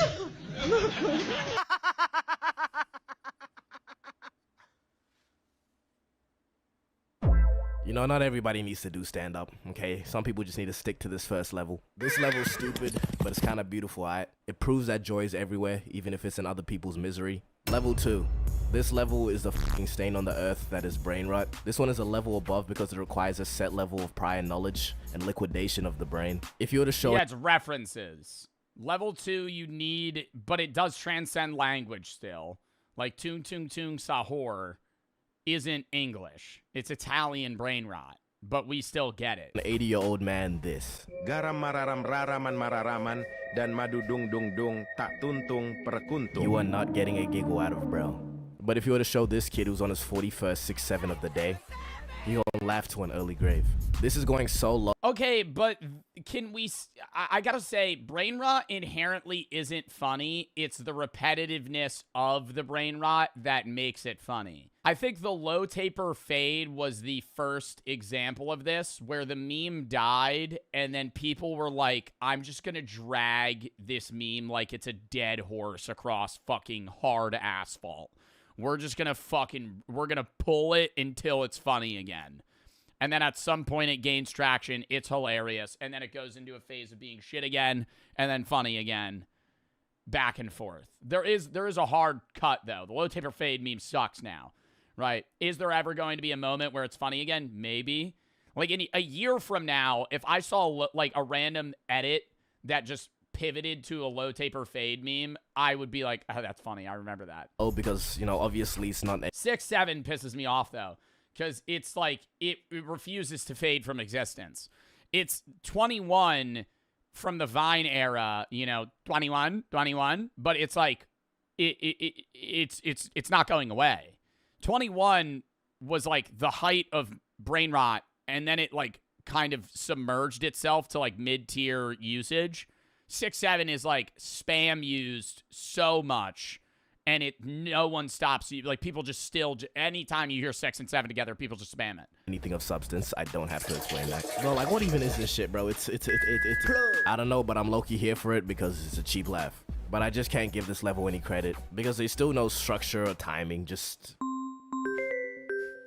And this is funny because it just so happened. I feel like brain rot, the random brain rot is best described as like something that would stress you out if you were tripping on hallucinogenics. Like, this is funny to watch now, but if I was like hallucinating on mushrooms, I think I would panic if I saw this, because I would be like, is this real, or am I like actually, no, is this actually happening? What am I watching right now? Because somebody made this. Somebody like edited this and spent time putting effort into making something that actually just makes no sense. And this is funny because it just so happens that somewhere along the way we just collectively decided that gibberish tomfoolery equals funny. I don't know. Oh my god, the penguin brain rot though, I love that. Wait, where it goes penguin brain rot. You know what I'm talking about. Oh my god. What is it called? Like Penguino? Penguino dance. Penguin dance AI. This.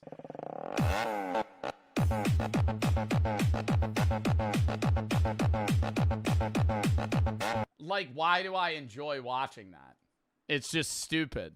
I can feel the literal micro tears in my brain as I continue to talk. It's unfunny. I'm not saying it's funny. I would say I would watch it, though. About this subject. You know, I can say all these negative things, but if you catch me at the right... I love how everybody's like, damn, Joe, that's AI slop. You're stupid as fuck. Meanwhile, I guarantee you half of y'all's liked videos are 6-7 memes. So when I say I enjoy the stupid video of the AI penguin dancing versus somebody being like, yeah, 6-7's fucking hilarious still. Oh, I'm losing it off this. Oh, we love it.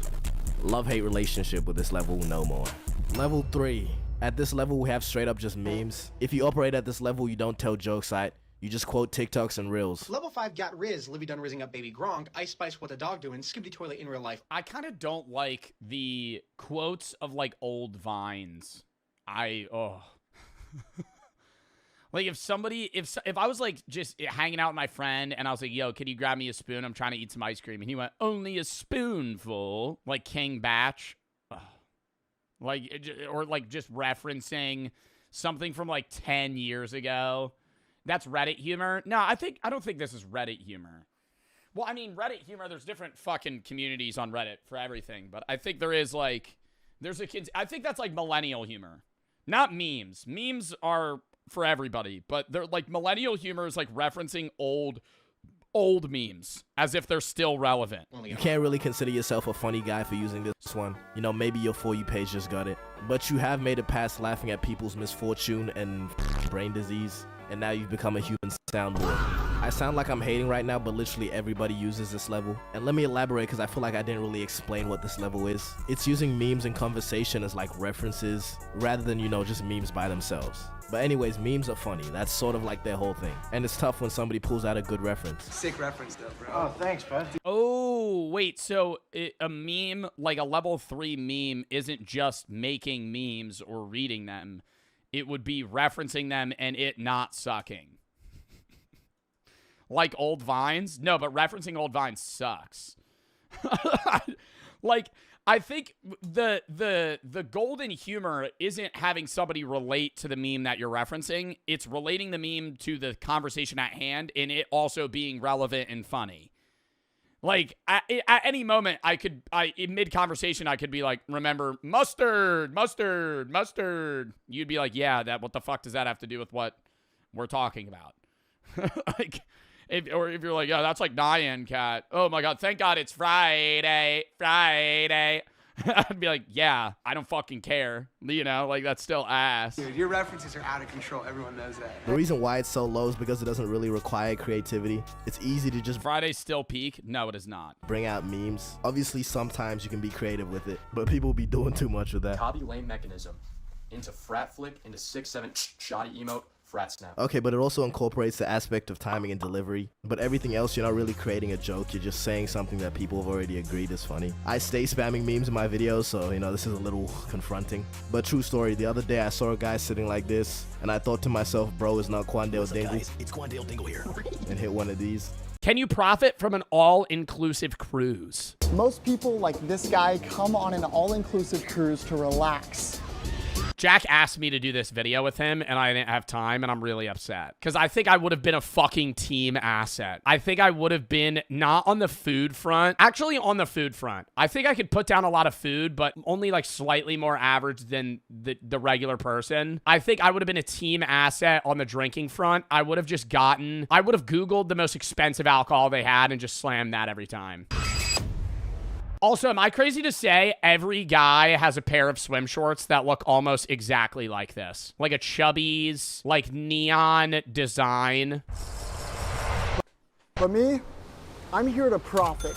Where'd my drink go? All-inclusive cruises promise that food, drinks, and experiences are all included in the price of your stay. But is it actually worth it? Well, I'll be eating... That's the thing, though. I've never, like, have you guys been on a cruise? I don't know how much a cruise experience should cost. Like, I've been to regular vacations and all-inclusive vacations, so I can compare them. I've never even been on a cruise, so I don't know, like, what an average 3 or 4 day cruise should even cost. Ridiculous amounts of food, drinking a degenerate amount of drinks, experiencing as much as $2,000, $10K max, 10 grand, 10 grand for a cruise. How long are you gone? Fucking 2 weeks? I possibly more than that. 10 grand can, and using some absolutely devious tips and tricks, all to answer the question, can I consume more than the price I paid for the cruise, equaling a profit?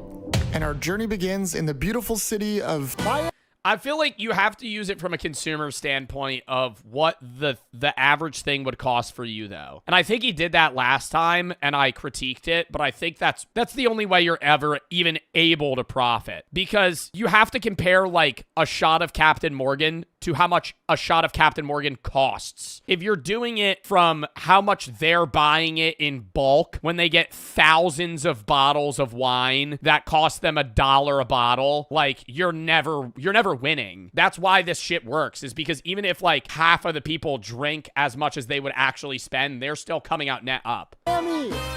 Yeah, play that funky music. That right there is my ship, the Wonder of the Seas. I can already kind of get a glimpse of the ship, and this thing looks ridiculous. Let's go ahead and board. Enjoy your cruise. I also do have that imminent fear that, you know, when you go on a cruise, you're going to end up in a Titanic scenario where the fucking boat sinks. You know, you're like fighting for your fucking life against a family of 4 to survive or some shit. Thank you. But I don't know. I mean, I would say a cruise is probably more safe than a plane. Oh my God. Is this even a cruise ship? Upon entering, this was like a mega mall more than a cruise ship. They had everything from Gucci bags to Rolexes to actual vehicles. I headed up to the top deck to see the main part of the cruise ship. There's so much. It's everything all the time. This ship has literally everything, including endless distractions. Bro, I feel like there's too many fucking people at a cruise, and that's why I wouldn't want to go. This is not a pool. This is a shared bathtub. This is a regular fucking pool with 35 people in it. Oh my God. Gross. Yuck. Oh, who wants to go to the hot tub? Me. Oh, there's a floating Band-Aid in the water, and I'm sitting next to a family that's for sure pissing in the water. But excited as I am to get going, we can't lose track of our goal. Now, I booked 3 nights on this cruise, which cost me $1,500. Oh my God. All inclusive. That's not that bad, actually. Because there's hotels that are just like straight up $450 a night. So you're getting to go somewhere and you get to eat and drink as much as you want for basically like $520 a day. $191. Ouch. However, included in this all-inclusive package that I purchased is free drinks, free gourmet food, free entertainment, and a boatload of amenities. Get it? A boatload?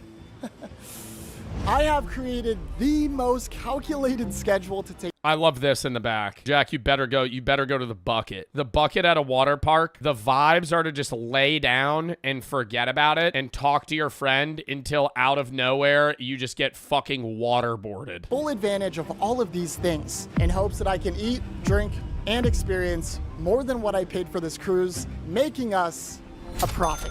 Because of boarding times, it's already 3 p.m., so we gotta get going. And with time already ticking, there was no better place to start than the buffet.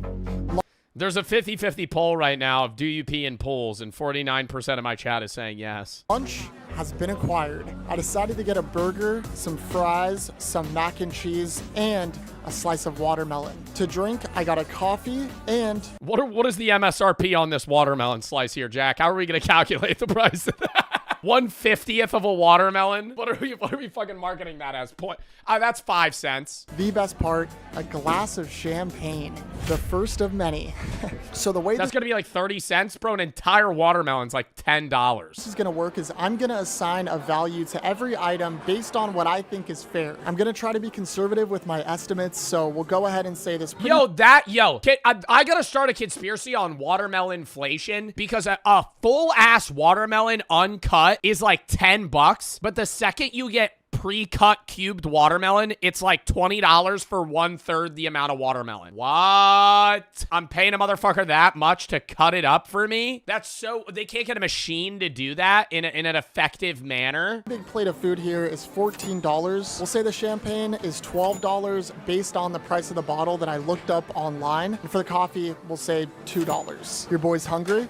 I'm gonna dig in. That's any cut fruit, especially pineapple? Oh my God, yes, especially pineapple, bro. Regular pineapple's cheap as fuck. Nobody wants it, though, because it's just a pain in the ass to cut a fucking pineapple. Hits every time. I hate how he just drinks champagne. The food has been or Prosecco. Because that's probably what it is. Jack, you got to finish the watermelon rind there, brother. If we're really, if we're counting, hey, Jack, you got to eat that whole watermelon rind. Estimated. I am full. Let's keep it going. With lunch out of the way, our next step was to hit the first bar of many. I just get a beer? To make some early profit, I decided I would chug a couple of beers. A fucking Coors Light? I buy a 30 rack for fucking $28. I'm gonna fucking, Jack.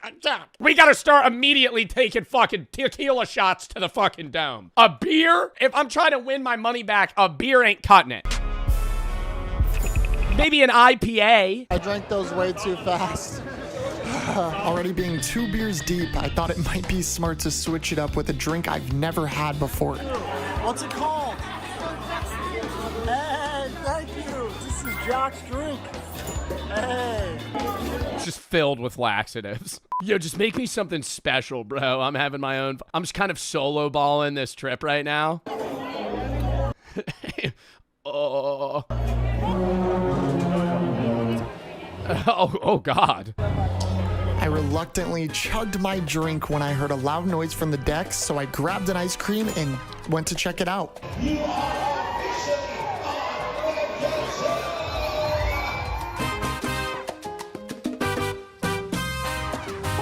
We have officially set sail. And while everybody keeps partying, I have a mission. What do they do if somebody like poops in a cruise pool? Are they easily able to like, because at a regular water park, they're like, Apocalypse has a VIP section now. This is me, New Year's Eve 1999. Hopped up on Shirley Temples, waving at my uncle's camcorder like a little Yo, Shirley Temples were the equivalent of what weed is for me now when I was 8. Like the hype that I felt in my body, in my mind, when somebody said, we have, like, if I was at a restaurant and they were like, we have Shirley Temples, I was like, really? And then the lady would go, yeah, I could also give you some maraschino cherries. I'd go, really? What about a root beer float? Ooh.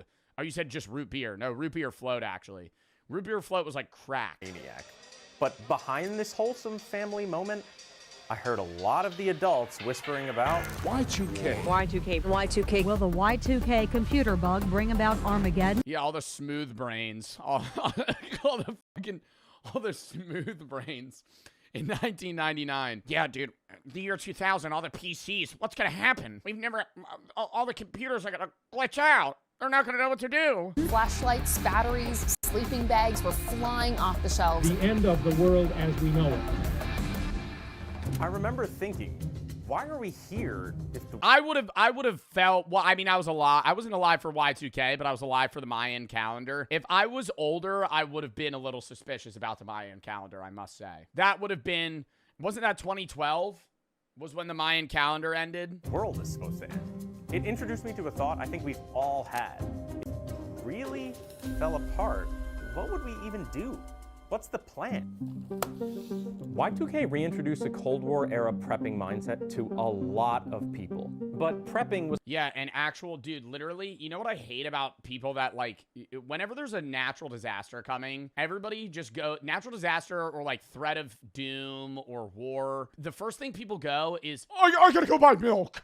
I gotta go buy milk. I got milk and eggs. That's what I gotta go to the grocery store. Still looked at as something. I gotta go to the grocery store. We're gonna eat what are we gonna do without whole milk? Yeah, and toilet paper. Toilet paper I get more because I don't want to wipe my ass with some other shit.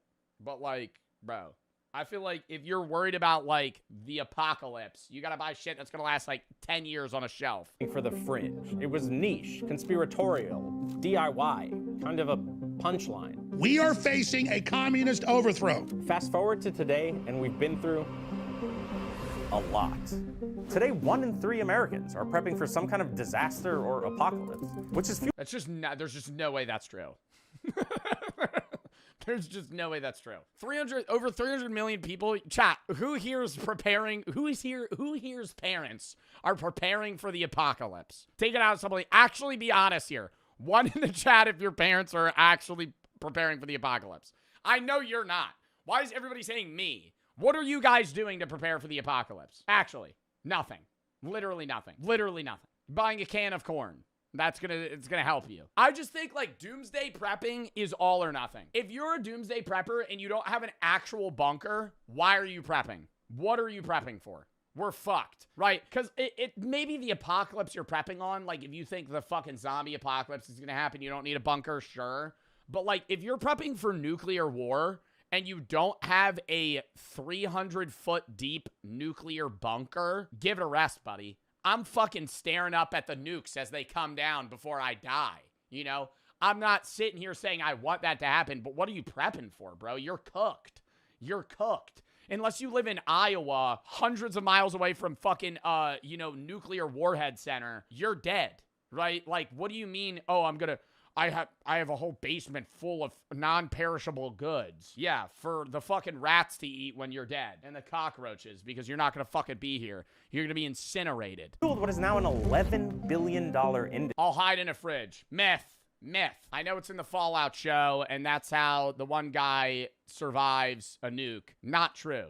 You actually die quicker. If you're in a house fire or anything where there's a large amount of heat or blast radius, you die faster in a fridge. History. I spent a lot of time in the different prepping subreddits, discords. It's like a pressure cooker. Grandparents have a ton of meals ready to eat. Guns, ammo, no homes in town I live in have basements. I wouldn't call them doomsday preppers, but they want to be prepared. That's different, right? Like having MREs and guns, that like, I feel like that you're preparing for like a government overthrow. Right? Like the way that you're describing it is like you're preparing for like a home defense situation in a scenario where there's going to be people that are, overthrowing the government and there's full collapse and now it's like every man for themselves. But like, I feel like the most likely doomsday is nuclear war. And in that sense, it's just like, why even prepare? Unless you're Mark Zuckerberg and you have a fucking $1 billion vault. Like, what are you doing? Especially depending on the state you live. I think there's a point for preparing for the apocalypse if you're far from a military base in like the Midwest. But like if you live in anywhere in the Northeast, you're dead. If you live anywhere near a big city, you're dead. You know? Like if you're like I'm a doomsday prepper and you're 50 miles away from Philly, New York City, Miami, Austin, Dallas, fucking anywhere like that, Denver, dead. You're dead. And blogs to learn about the community. Because they're bombing those places. DC, yeah, dead. And their mindset that's really driving this industry. There's a product for almost every imaginable scenario, from relatively affordable basics. What about Maine? Is there a military base near you? If so, dead. Dead. Not living. I'm saying in the actual, like, scenario where nuclear fallout causes a doomsday scenario where like the entirety of the world is like trying to survive and we go into like a nuclear winter, you're fucked. You're fucked. I have a gas mask. Oh great. That's awesome. All the way to this. And you're saying that there's a bunker behind this. That'll keep you alive. That's what. But see, yo, look. Hold on. Affordable basics, all the way to this. That motherfucker's a multimillionaire, right? If you live in a house like this, okay, now we're getting somewhere. But now already you have a net worth of $100 million, and you live in the middle of nowhere in fucking like whatever state this is. And you're saying that there's a bunker behind this. Yeah. How much does that bunker go for? This one's about $600,000-700,000. Change the price for the meme, bro. Come on. We build bunkers $700,000 for when the whole world falls apart. Bill Gates has 11 bunkers. He put one at every property he has. Basically, I want to know, and 8-year-old me definitely wants to know, what would I need and how much would it cost me to survive the apocalypse? Yeah, when you're starting off, you definitely want to keep preparedness simple. A lot of people just gravitate towards guns and ammo, but the focus should be on water, food, and electricity. Bro, the way that I'm seeing it is I feel like most people prepare for like a 3-month stand, right? And then you're killing yourself in your bunker, right? Like that's how things are going. Like if nuclear fallout happens and you have water, yeah, you're focusing on a water supply, limited, food, limited. You have a 4-person family, cooked, right? Cooked, dead. At that point, closing off that section, cleaning it and refilling. On a cruise ship, are they able to, like, yeah, I know they're going to evacuate it, but I'm saying, they just swim past it? Everybody out of the water! They just get a guy to scoop it up with a bug net. To stick to. The dude throws the bug net like this, thinking it's gonna go over the pool, extremely miscalculates it, just hits some woman in the face. All right, I think it's about time we dabble in experiences. The zip line. I would just be on that non-stop. Are you kidding me? Nah, this literally sells the cruise ship for me. Dude, I would just be running up and down the zip line. Do me a favor and video me on the zip line.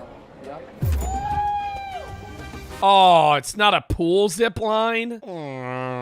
Never mind. I thought it'd be a zip line that I could let go of and do like a fucking gainer into a pool. All right.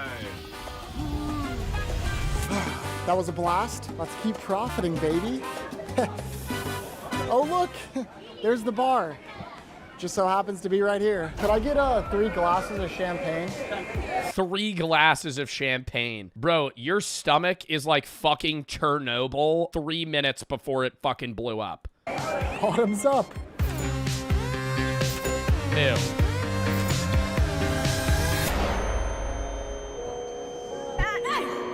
The bartender just gave me the craziest look I've ever seen. The sun began to go down as we drifted further and further from Miami, which was a good enough reason for me to grab a slice of chocolate cake and check out a bar called Rising Tide. And believe it or not, this bar actually rises. Dude, the cruise ship, though, just gives me such, like, fucking casino vibes, and I despise that. Like, this looks like dystopian. It's all inside, modeled to be like a fucking city. There's no windows. I hate this. So I grabbed myself... There is casinos? No, I don't know. A glass of champagne, which I I'm saying even the non-casino bits, it just feels weird. Immediately demolished, and then got this drink.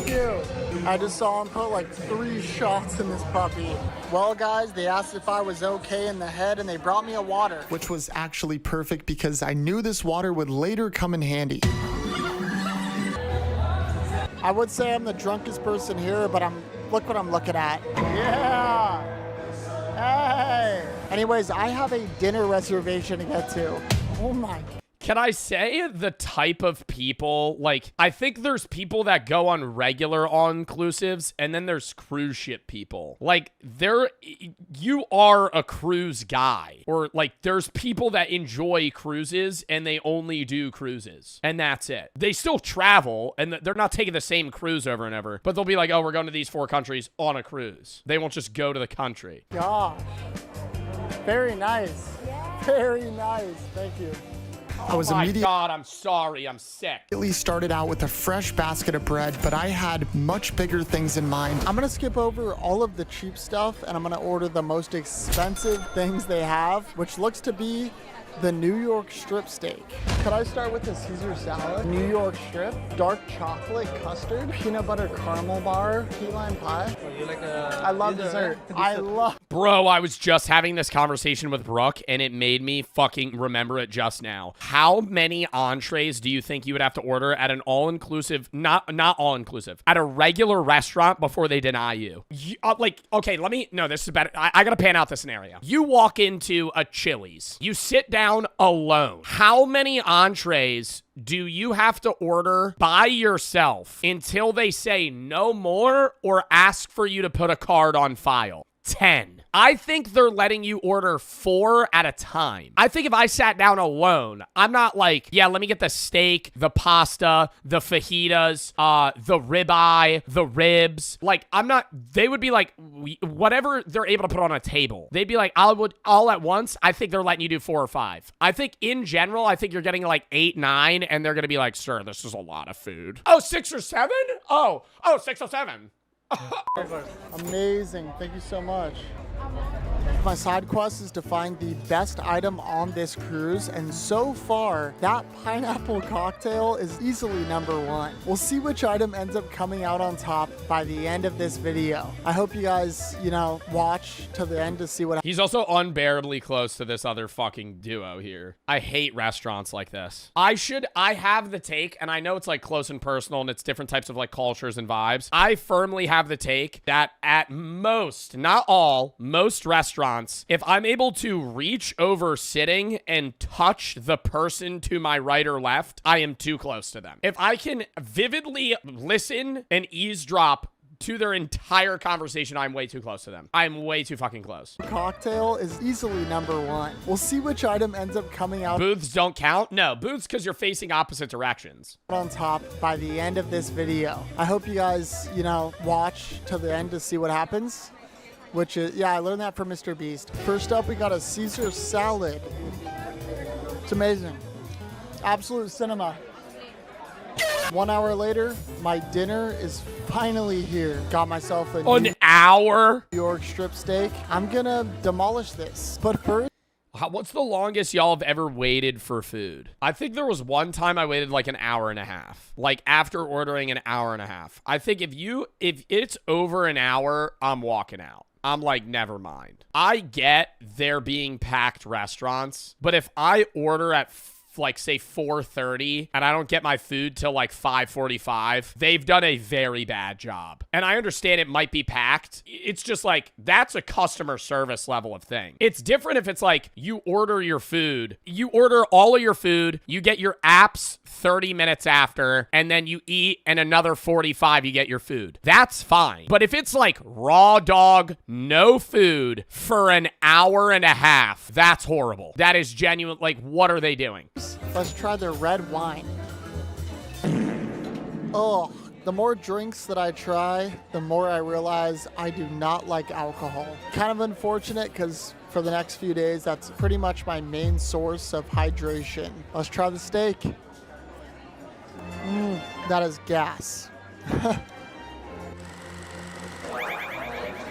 The dessert has finally arrived. I got a chocolate dessert, a key lime pie, and a caramel bar. 2,500 calories right there to the fucking dome.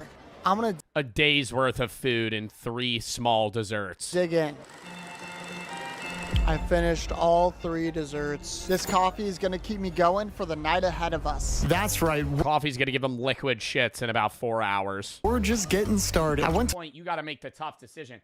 I'm not like, you gotta make the tough decision of either A, everybody's dying, or B, you're pulling some, what's that game that Queso played a bunch and I played for a little bit, and you're in the bunker and you send like little Timmy out to go find fucking rations? 60 seconds. Just like the thought, like if you're in a bunker with 4 people and you got, say, 6 months food supply for all 4 of you, you cut out 3 people and now you got 2 years, you know? I'm not saying you kill your family in this situation, but I'm saying, like, why prepare for the apocalypse if now you're putting yourself in the even worse situation, because now you're trapped in a bunker with your family and you're starving to death versus just getting wiped out in the nuclear blast. I'm taking the nuclear blast. What did I join into? Yeah, or you just start eating each other. Like, oh, God, no. Products fall between $0 and $100. For water, there are things like these 60-gallon bladders, water purification tablets, and personal. You had your friend over. When the bombs hit. You guys are in the bunker together. You got to make the tough decision. Do you eat Timmy? You know, family first. So it's like you had your friend John. Now John's in the bunker with you. It's like, hey, John, we didn't really plan for you to be here. Water filters. You're also about $1.80 and pretty lean, man. That's a lot of calories. Like this Life Straw. Now, I could potentially chop an arm off, you know. God damn. You know when your vape is clogged? For food, I can, of course, buy... On God, that's relatable. You know when your vape is clogged? For food, I can, of course, buy... Vape's clogged? You suck really hard and put your tongue in it.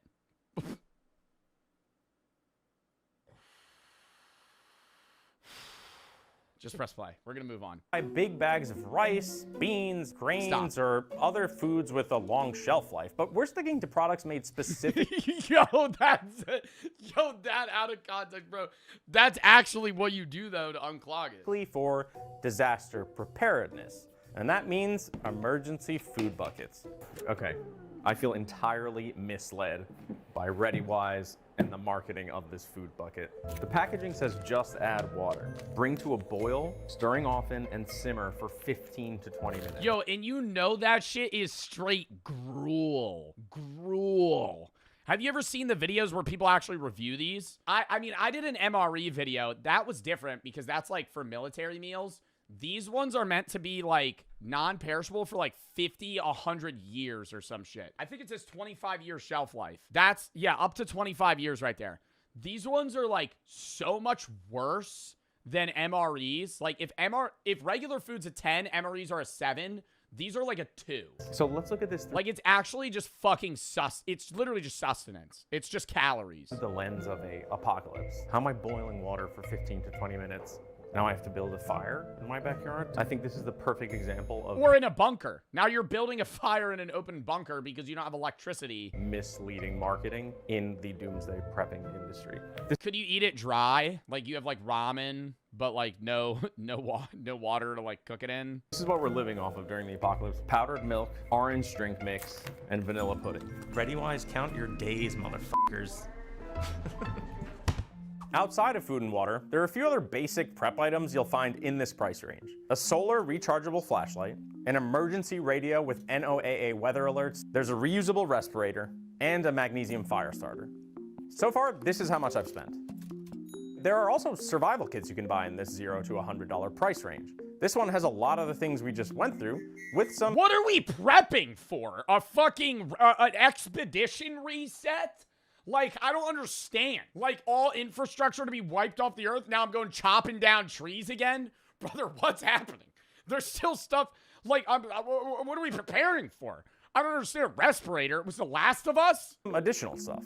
It's a good amount of stuff for 41. Are there mushroom spores fucking infecting me? I don't understand. What am I prepping for? World War III. We're dead. 99, but the quality doesn't necessarily feel that great. Anyway, it turns out the stuff in this tier sells incredibly well. And since Ready.gov says I should have a 72-hour kit at home and a 24-hour kit at work, and a kit in my car, we can already see how all of this ends up costing a pretty penny for someone. I mean, what life are we living if I'm carrying a fucking ready-to-go bag to my office job? You bring in a bag to work every day with a fucking Bowie knife and other... I mean, that's also a legality problem now because you have weaponry in your work bag. Who becomes obsessed with prepping.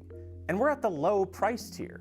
Overall, Scott feels most of these products are worth having for sure. Does spending more money increase my odds of survival? It depends on what you mean by more money. So now we're looking at anything up to $5,000. With food, the cost scales depending on how long you're trying to be covered and how many people you need to feed. This site even has a bundle that gets us in the next price tier. Or you pull one of those, did you see, oh wait, no, this is kind of a spoiler. Spoiler alert, the guy in the Fallout show that only bought a cryopod for himself and he killed the rest of his family. And he was like, the ticket's expensive. For water, we start looking at larger scale and more sophisticated water filtration products. There are also larger water storage products. To communicate and stay informed, you can look at ham radios or satellite phones. Another category of products in this tier that you'll see a lot of sites selling is backup power. We're so dependent on electrical, and the grid is kind of fragile. Most people don't do well after a few days without electricity. A company called Jackery makes Brother, I was doing bad with like 7 hours without electricity. I started to fucking tweak out. I was like, what do I do? Not only what do I do like with my time, I was like, bro, I'm gonna like freeze to death. Ton of different power stations, generators, battery packs, and solar panels to recharge them all. In this tier, you'll also... Joe ain't surviving. I'm not. I think I'd survive a zombie apocalypse. I don't need to prepare for that. Find a big market for higher-end 72... No, I don't, because zombies are stupid, right? And I'm gonna fucking jab them in the eye with a spear. 2-hour survival kits. Beautifully organized, I'll tell you that much. This is a multi-tool. First aid core. Air filtration mask. Is this another shovel? I don't know, I feel like buying some of these things individually might make more sense than dropping $229 on this kit.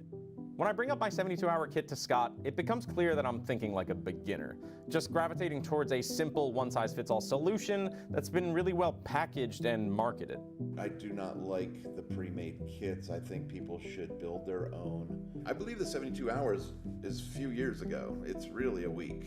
Recently in our area, Hurricane Helene came through and just wiped a lot of people out. FEMA couldn't put a dent in it. Once you start spending more than $5,000, things start to get a little hazy. And not like, oh shit, go get the gas masks hazy. Hazy is... Or if I'm a go-getter. I'm just excited for the challenge. You're a go-getter, Marlon. I know you got this.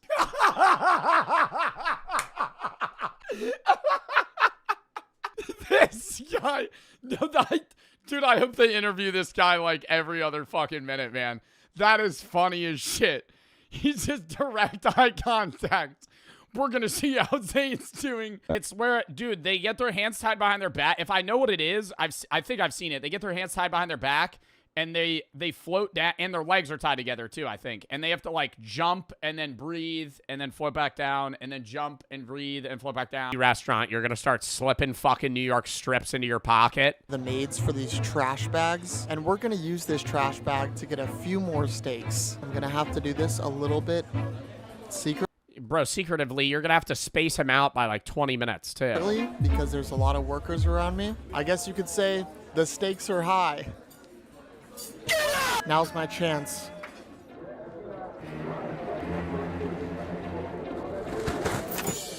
Okay, seeing this as another person at the restaurant, though, would be actually fucking hilarious. Like, imagine you're eating food like 3 or 4 tables by, and you're like, I think that guy's slipping his meals into a trash bag.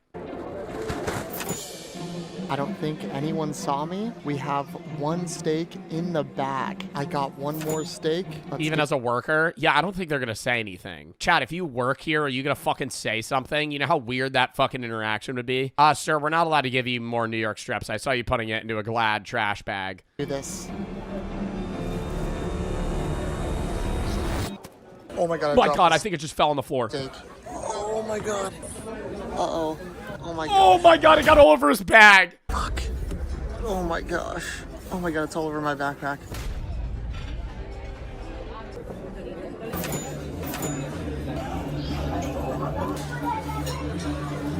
No one here knows I have steaks in my backpack. Alright, guys. Oh my god. You hungry? Huh? You want some steak, bro? This could be a once This kid's about to run away. a lifetime opportunity right here. That's in the nasty. Oh, I was like yesterday. I was just watching.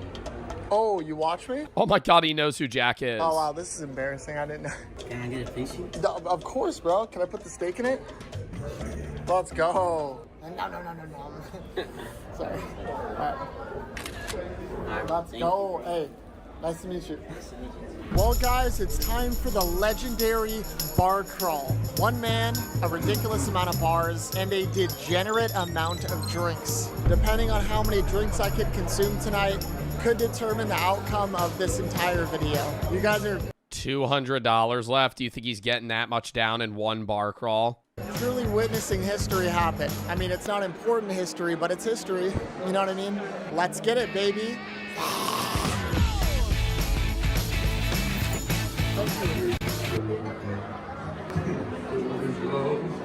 Record that.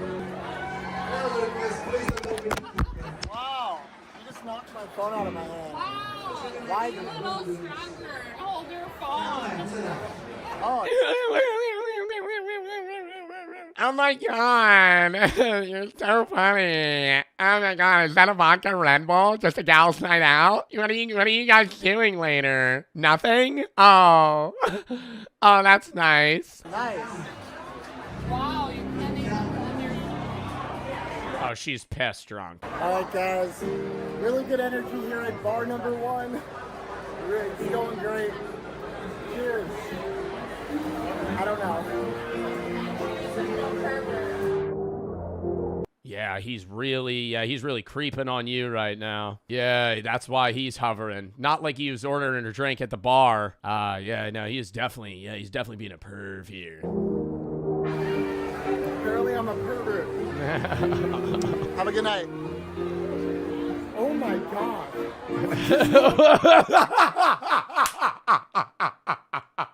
Bro, it's gonna be a long night. I would have been way ruder than he was. I would have been like, yo, you're flattering yourself. I'm sorry. I'm just...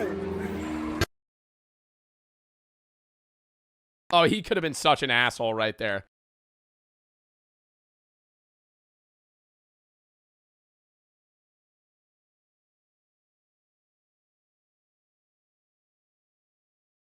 Yo, this is so copyrighted. Editor. Oh, yeah. Fucking cut this shit out. Play on mute, bro. It's just him gulping down drinks.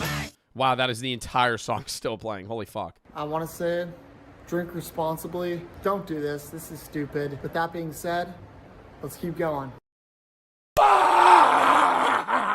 Surely it's not playing the entire time, right?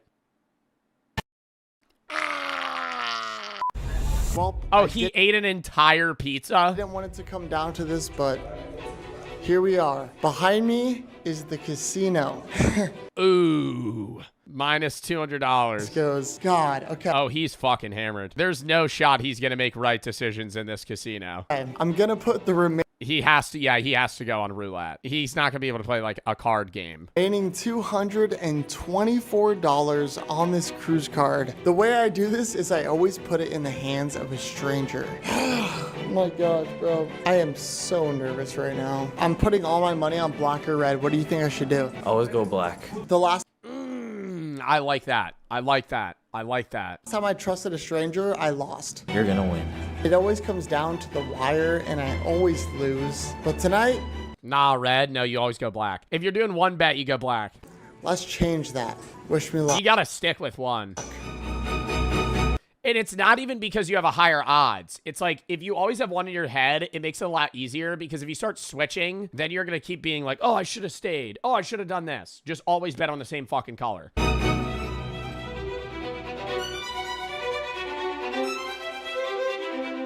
Black or red? What should I do?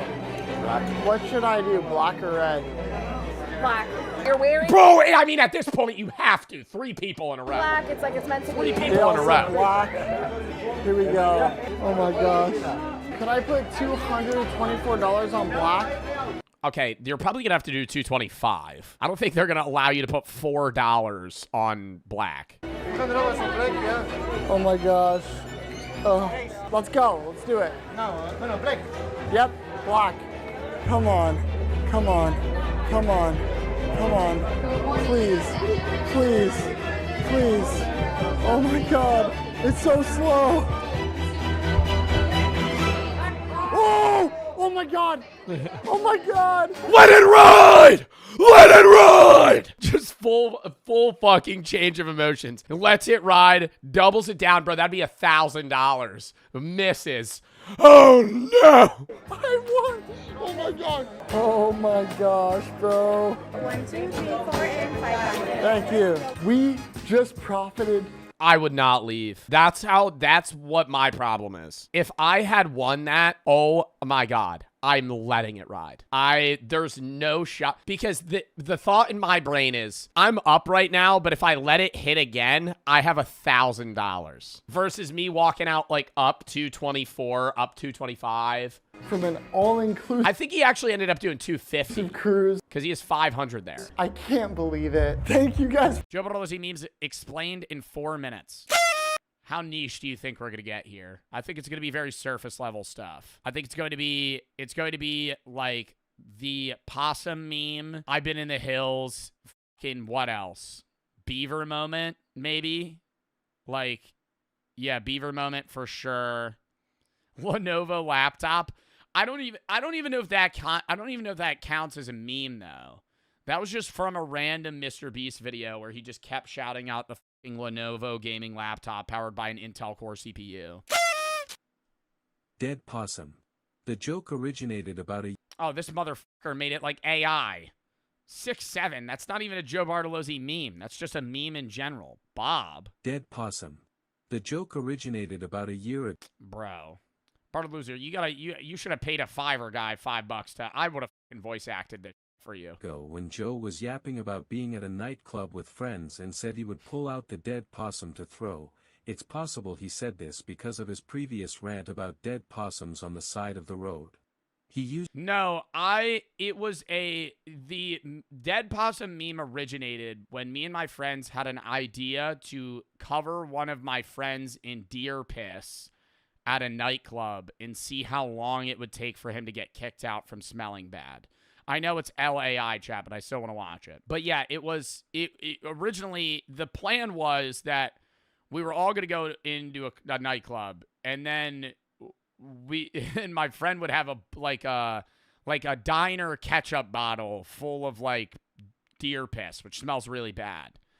and we were going to go into the bathroom and then just cover him in it, and he was going to make his way to the middle of the dance floor and just see how long, like, because how bad would you have to smell or how sweaty would you have to be? That was the hypothetical, like, kind of panning off, like, how wet would you have to be to get kicked out of a Walmart? Like, there's no real gauge. It's kind of just, like, probably sopping wet, probably, like, covered in water, right? So then panning off of that, how wet would you have to be? How sweaty would you have to be to get kicked out of a nightclub? Or how bad would you have to smell? And then it was the dead possum. Uses this phrase rarely when he is talking Yeah, I'm gonna turn it up a little. The AI is talking mad slow. about being in a public space. Bob is a boxing dummy bought by Joe about 3 years ago to put behind him. See, what are these fucking images you're throwing up? What is that picture of me? Bob originally did not have an accessories, but slowly Joe added some. Yeah, Bob's wearing the Jägermeister glasses, the Joe Bart beanie, and the TwitchCon badge now. He's got a bit of a persona. He used to be just naked in the back. Now he's clothed. Should I give him a shirt one day? No, I think I like his abs. I stabbed him, though. He has some battle wounds from that Temu review. This is him present day. Bob is sometimes used by Joe for funny moments. Yeah, I made out with Bob a few times. We have a bit of a romantic relationship going on. There's some tension. Moments or channel point redemptions. The Hills. The I've been in the hills. Fucking the worst dudes meme ever. Comes from a TikTok. The worst meme ever. Comes from TikTok. I don't even know how it started. I always wonder that. Like, there's a guy that started the I've been in the hills meme, and I don't know who it is. Do you think they think about that? I've said that before. Do you think people that, like, start memes and no one knows, like, breathe in it? Like, if you were the first person that started a meme, I'm not even saying the hills. I'm just saying, like, a viral meme. And you never got credit, you'd be like, nah, this is kind of lame. Like, it would piss you off slightly. So I always wonder about that, because I know it was a guy that edited a smile, because the original photo, I'm not smiling like that. I'm just straight face. A remix of an audio that's from a 2017 meme remix of a 21 Savage song. The meme pairs that audio with images or slideshows of Joe that someone edited to make him smile, which users then edit/remix into compilations. The meme really took off in mid-2022. Okay, teacher, we're going to Bangladesh. Kid named Bang. That is, whoever fucking wrote that out, you got it wrong. It would be the kid named Ladesh. You fucking wrote it wrong. Kid named Bang, smiling. So we're going to Ladesh, Bang? What does that mean? I don't, like, what? That's on purpose? Users then edit/remix in mid. This fucking meme's so stupid. It's just not funny. 2022. A TikToker by the name of drippiest.boi.in. Oh my god, is this the person that started it? Town 3 used the slideshow feature with the bus seat photo plus the hills sound in June 2022. That got a lot of traction, and then Joe himself reacted to one of the No way bro actually did a deep dive on who started the meme. Those viral remix/edit videos via green screen. Elon Musk's 3 keys to success. Which further amplified its spread. Beaver moment. One day when Joe was unbanning people, he came across a guy who got banned because he was spamming Beaver moment. It's unsure why he did this, but Joe's chat started spamming it, which made it a meme. Yeah, now we have a whole emote for it. Chat, type the emote. That's going to be like lost media soon. I feel like so many of my chatters, that's probably like new to a lot of people, because it was literally like a one-day thing. And I would just be like, oh, Beaver moment. Nobody knows what it means. I still don't either. I think we fucking banned that guy too. I don't even think I let him back in a chat. 6-7. The meme originated from a rapper named Skrilla but slowly made it into Joe's stream. His chat would constantly annoy Joe when he said, Are there other streamers that deal with the 6-7 shit? Or is it just me? Because I feel like I never see any other streamer. Like in Kai's stream, if it's like 6-7, is that like Jinxie has it too? Okay. Yeah, like FaZe, Jinxie, they all spam it. Queso's too? Really, in Queso's chat they do? You think Queso gets annoyed by that? Probably not. That motherfucker's like resilient to rage bait. It did well for like the age demographic they were going towards, but it was literally just like, hey, remember us? I'm CGI'd so I don't look old as shit. Remember me? Yeah. Ugh. Yeah, and I saw the Svedka commercial. I mean, fire whoever. Yo, you put $8 million for a 30-second ad, and you fucking chat GPT the whole fucking thing? Are you kidding me? It was dog shit.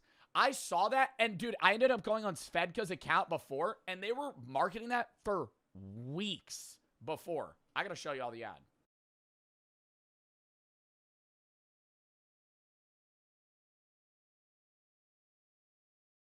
Wow, that's bad. Also, editor, bleep that if this becomes a video.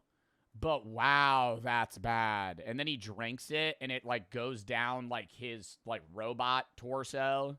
Spend in mind, what do Super Bowl... Like, you can promote AI as a useful thing and a useful product, but, like, no one likes watching AI commercials. People don't like AI content. You can't do that anymore. It was cool when it started, and, like, companies in, like, early AI days could do an AI commercial. People would be like, oh, this is actually kind of cool, right? This is, like, AI generated. Now it's, like, lazy, slop. Commercials cost. Last year, it was between $7 and $8 million for 30 seconds. That doesn't include the cost of shooting the commercial, producing the commercial, and, where applicable, paying the celebrities that are in the commercials. However, considering that there was an average live viewership of 127.7 million people last year. Well, that's a problem the NFL's also having, is the NFL's losing a younger audience. And that's what they're trying to recaptivate. I think they're actually doing a pretty good job at it. That's why the NFL actually had their own ad during the Super Bowl, if you saw that. Because younger Gen X, or not Gen X, Gen Z and younger Gen Z people don't watch, like, regular in-season games nearly as much as, like, millennials did when they were our age. That level of investment somehow seems justified. The other major draw for at-home viewers, and those in attendance, is the halftime show. The first step is selecting a performer, a delicate and well thought out process. The first and most important factor is popularity. The person must resonate with over 100 million viewers. The next consideration is cross-generational recognition. People ages 5 to 90 years old watch the Super Bowl every year. Yeah, you need to have, there's always, like, a pullback. I feel like Bad Bunny is actually, like, one of the newer people they've used. Like, Kendrick Lamar last year, Usher the year before, who was before that?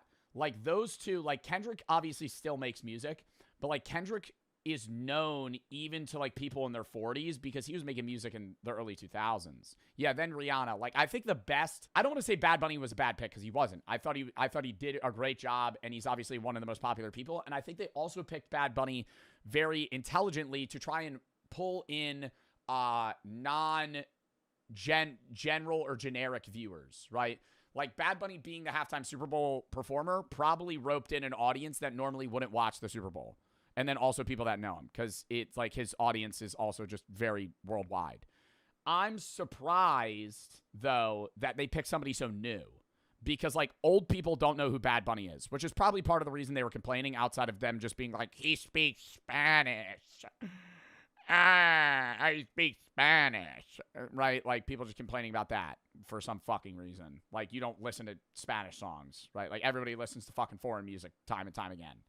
Anyways, Kendrick blew up in the 2010s, though. Yeah, but even then, somebody blowing up in the 2010s is going to be known by people in their 50s. No, we don't. I think most people do. I think that's just you. I mean, maybe it is just me. I think I have a more diverse music listening taste, but I think that is a little crazy if you don't listen to any foreign music. None. Like, that's, like, you're missing. I don't want to say, like, obviously it's your life. Like, you're missing out.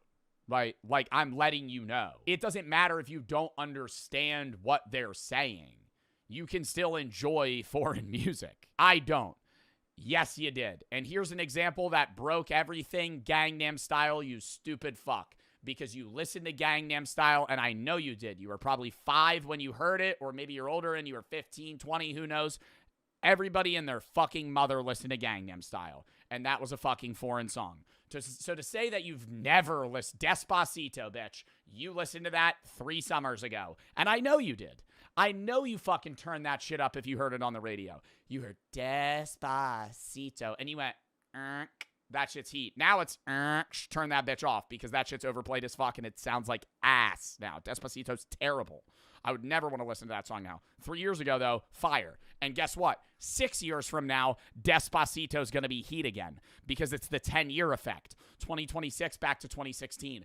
Music that sucks 2 years ago is fire now that was good 10 years ago. So when you hear fucking...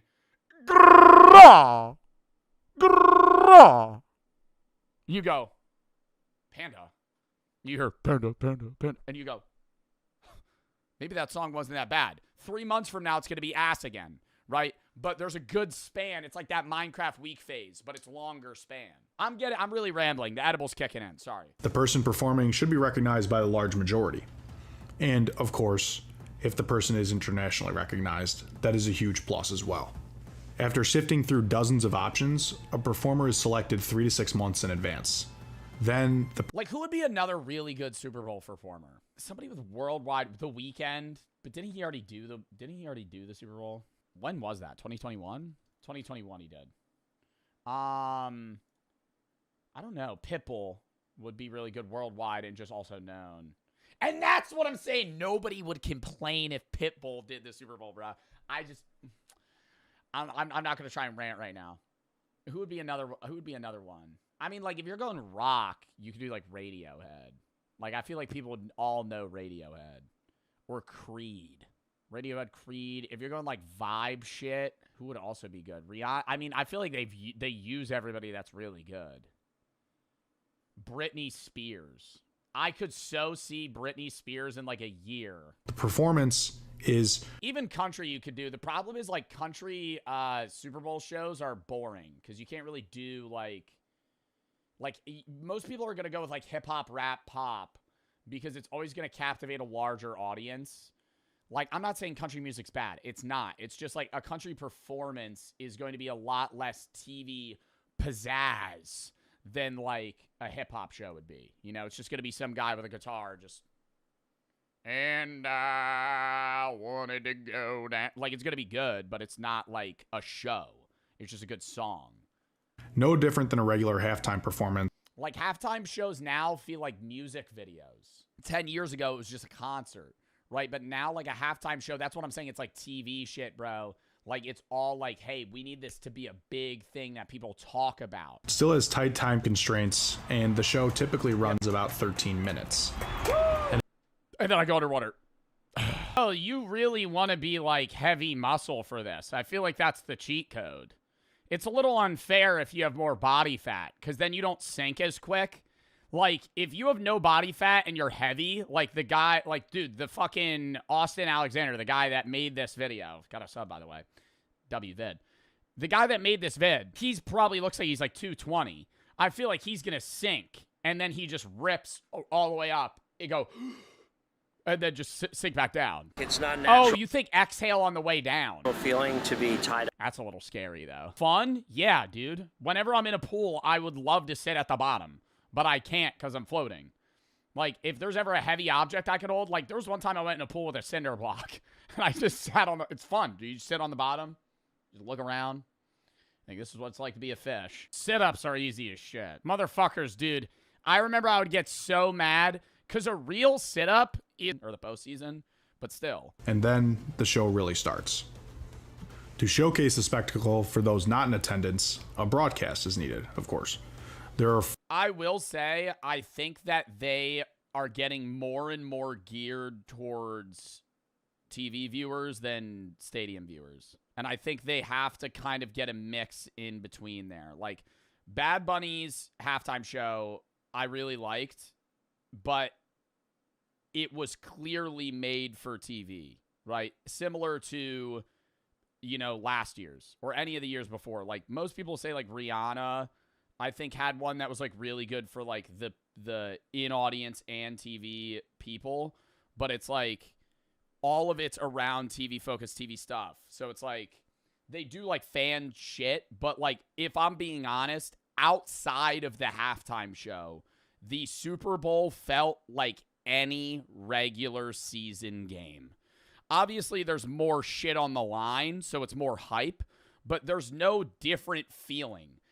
You're in a regular stadium. It's the Levi's Stadium. Maybe they decorate it a little bit more, but it's just a football. It's a football game. Like, you're going to a big football game. That's what it is. 4 major broadcast channels that retain rights to host the Super Bowl, rotating every year. They are CBS, Fox, NBC, and ABC. That game was ass. I will say the game was very lackluster the first half. The second half, I thought it got good, especially in person. It was pretty hype watching like an interception and shit. But yeah, no, it was just straight 4 field goals. Under the most recent deal signed in 2021, the first 3 channels have the rights to 3 Super Bowls. Worst offensive line I've ever seen from the Patriots. Yeah, Drake May was throwing the ball like he was pooping his pants. I really thought he was locked into when they were showing him at the start. I really thought I was kind of getting nervous, man. I had my bet placed. I was like, wow, the Patriots look pretty good. And then I saw them hike that first ball, and I went, never mind. Yeah, O-line. I mean, their whole offensive team did bad. They had no yards, no ball possession. Like, one of the things that I saw from a Patriots fan was like, he was like, there's some solace or like some, I guess, closure in knowing that we got outclassed, is what he said, right? When you have a close game in the Super Bowl, it feels really bad because it's like, damn, we were right there. But, like, they got dogged, right? Like, they did not deserve to win. And that was, like, shown clearly. Like, there were no bad calls. It was just they played like shit. The commentators for each are as follows. CBS's A-Team of Jim Nantz and Tony Romo, Fox's Kevin Burkhardt and Tom Brady, NBC's Mike Tirico and Chris Collinsworth, and ABC/ESPN's Monday Night Football hosts Joe Buck and Troy Aikman.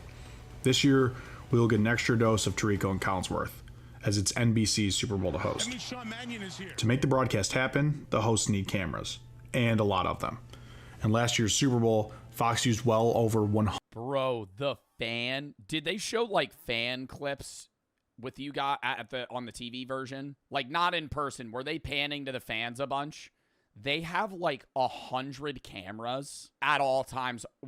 3 rows down from me, they gave a kid a sign and kept a camera on him for 30 minutes.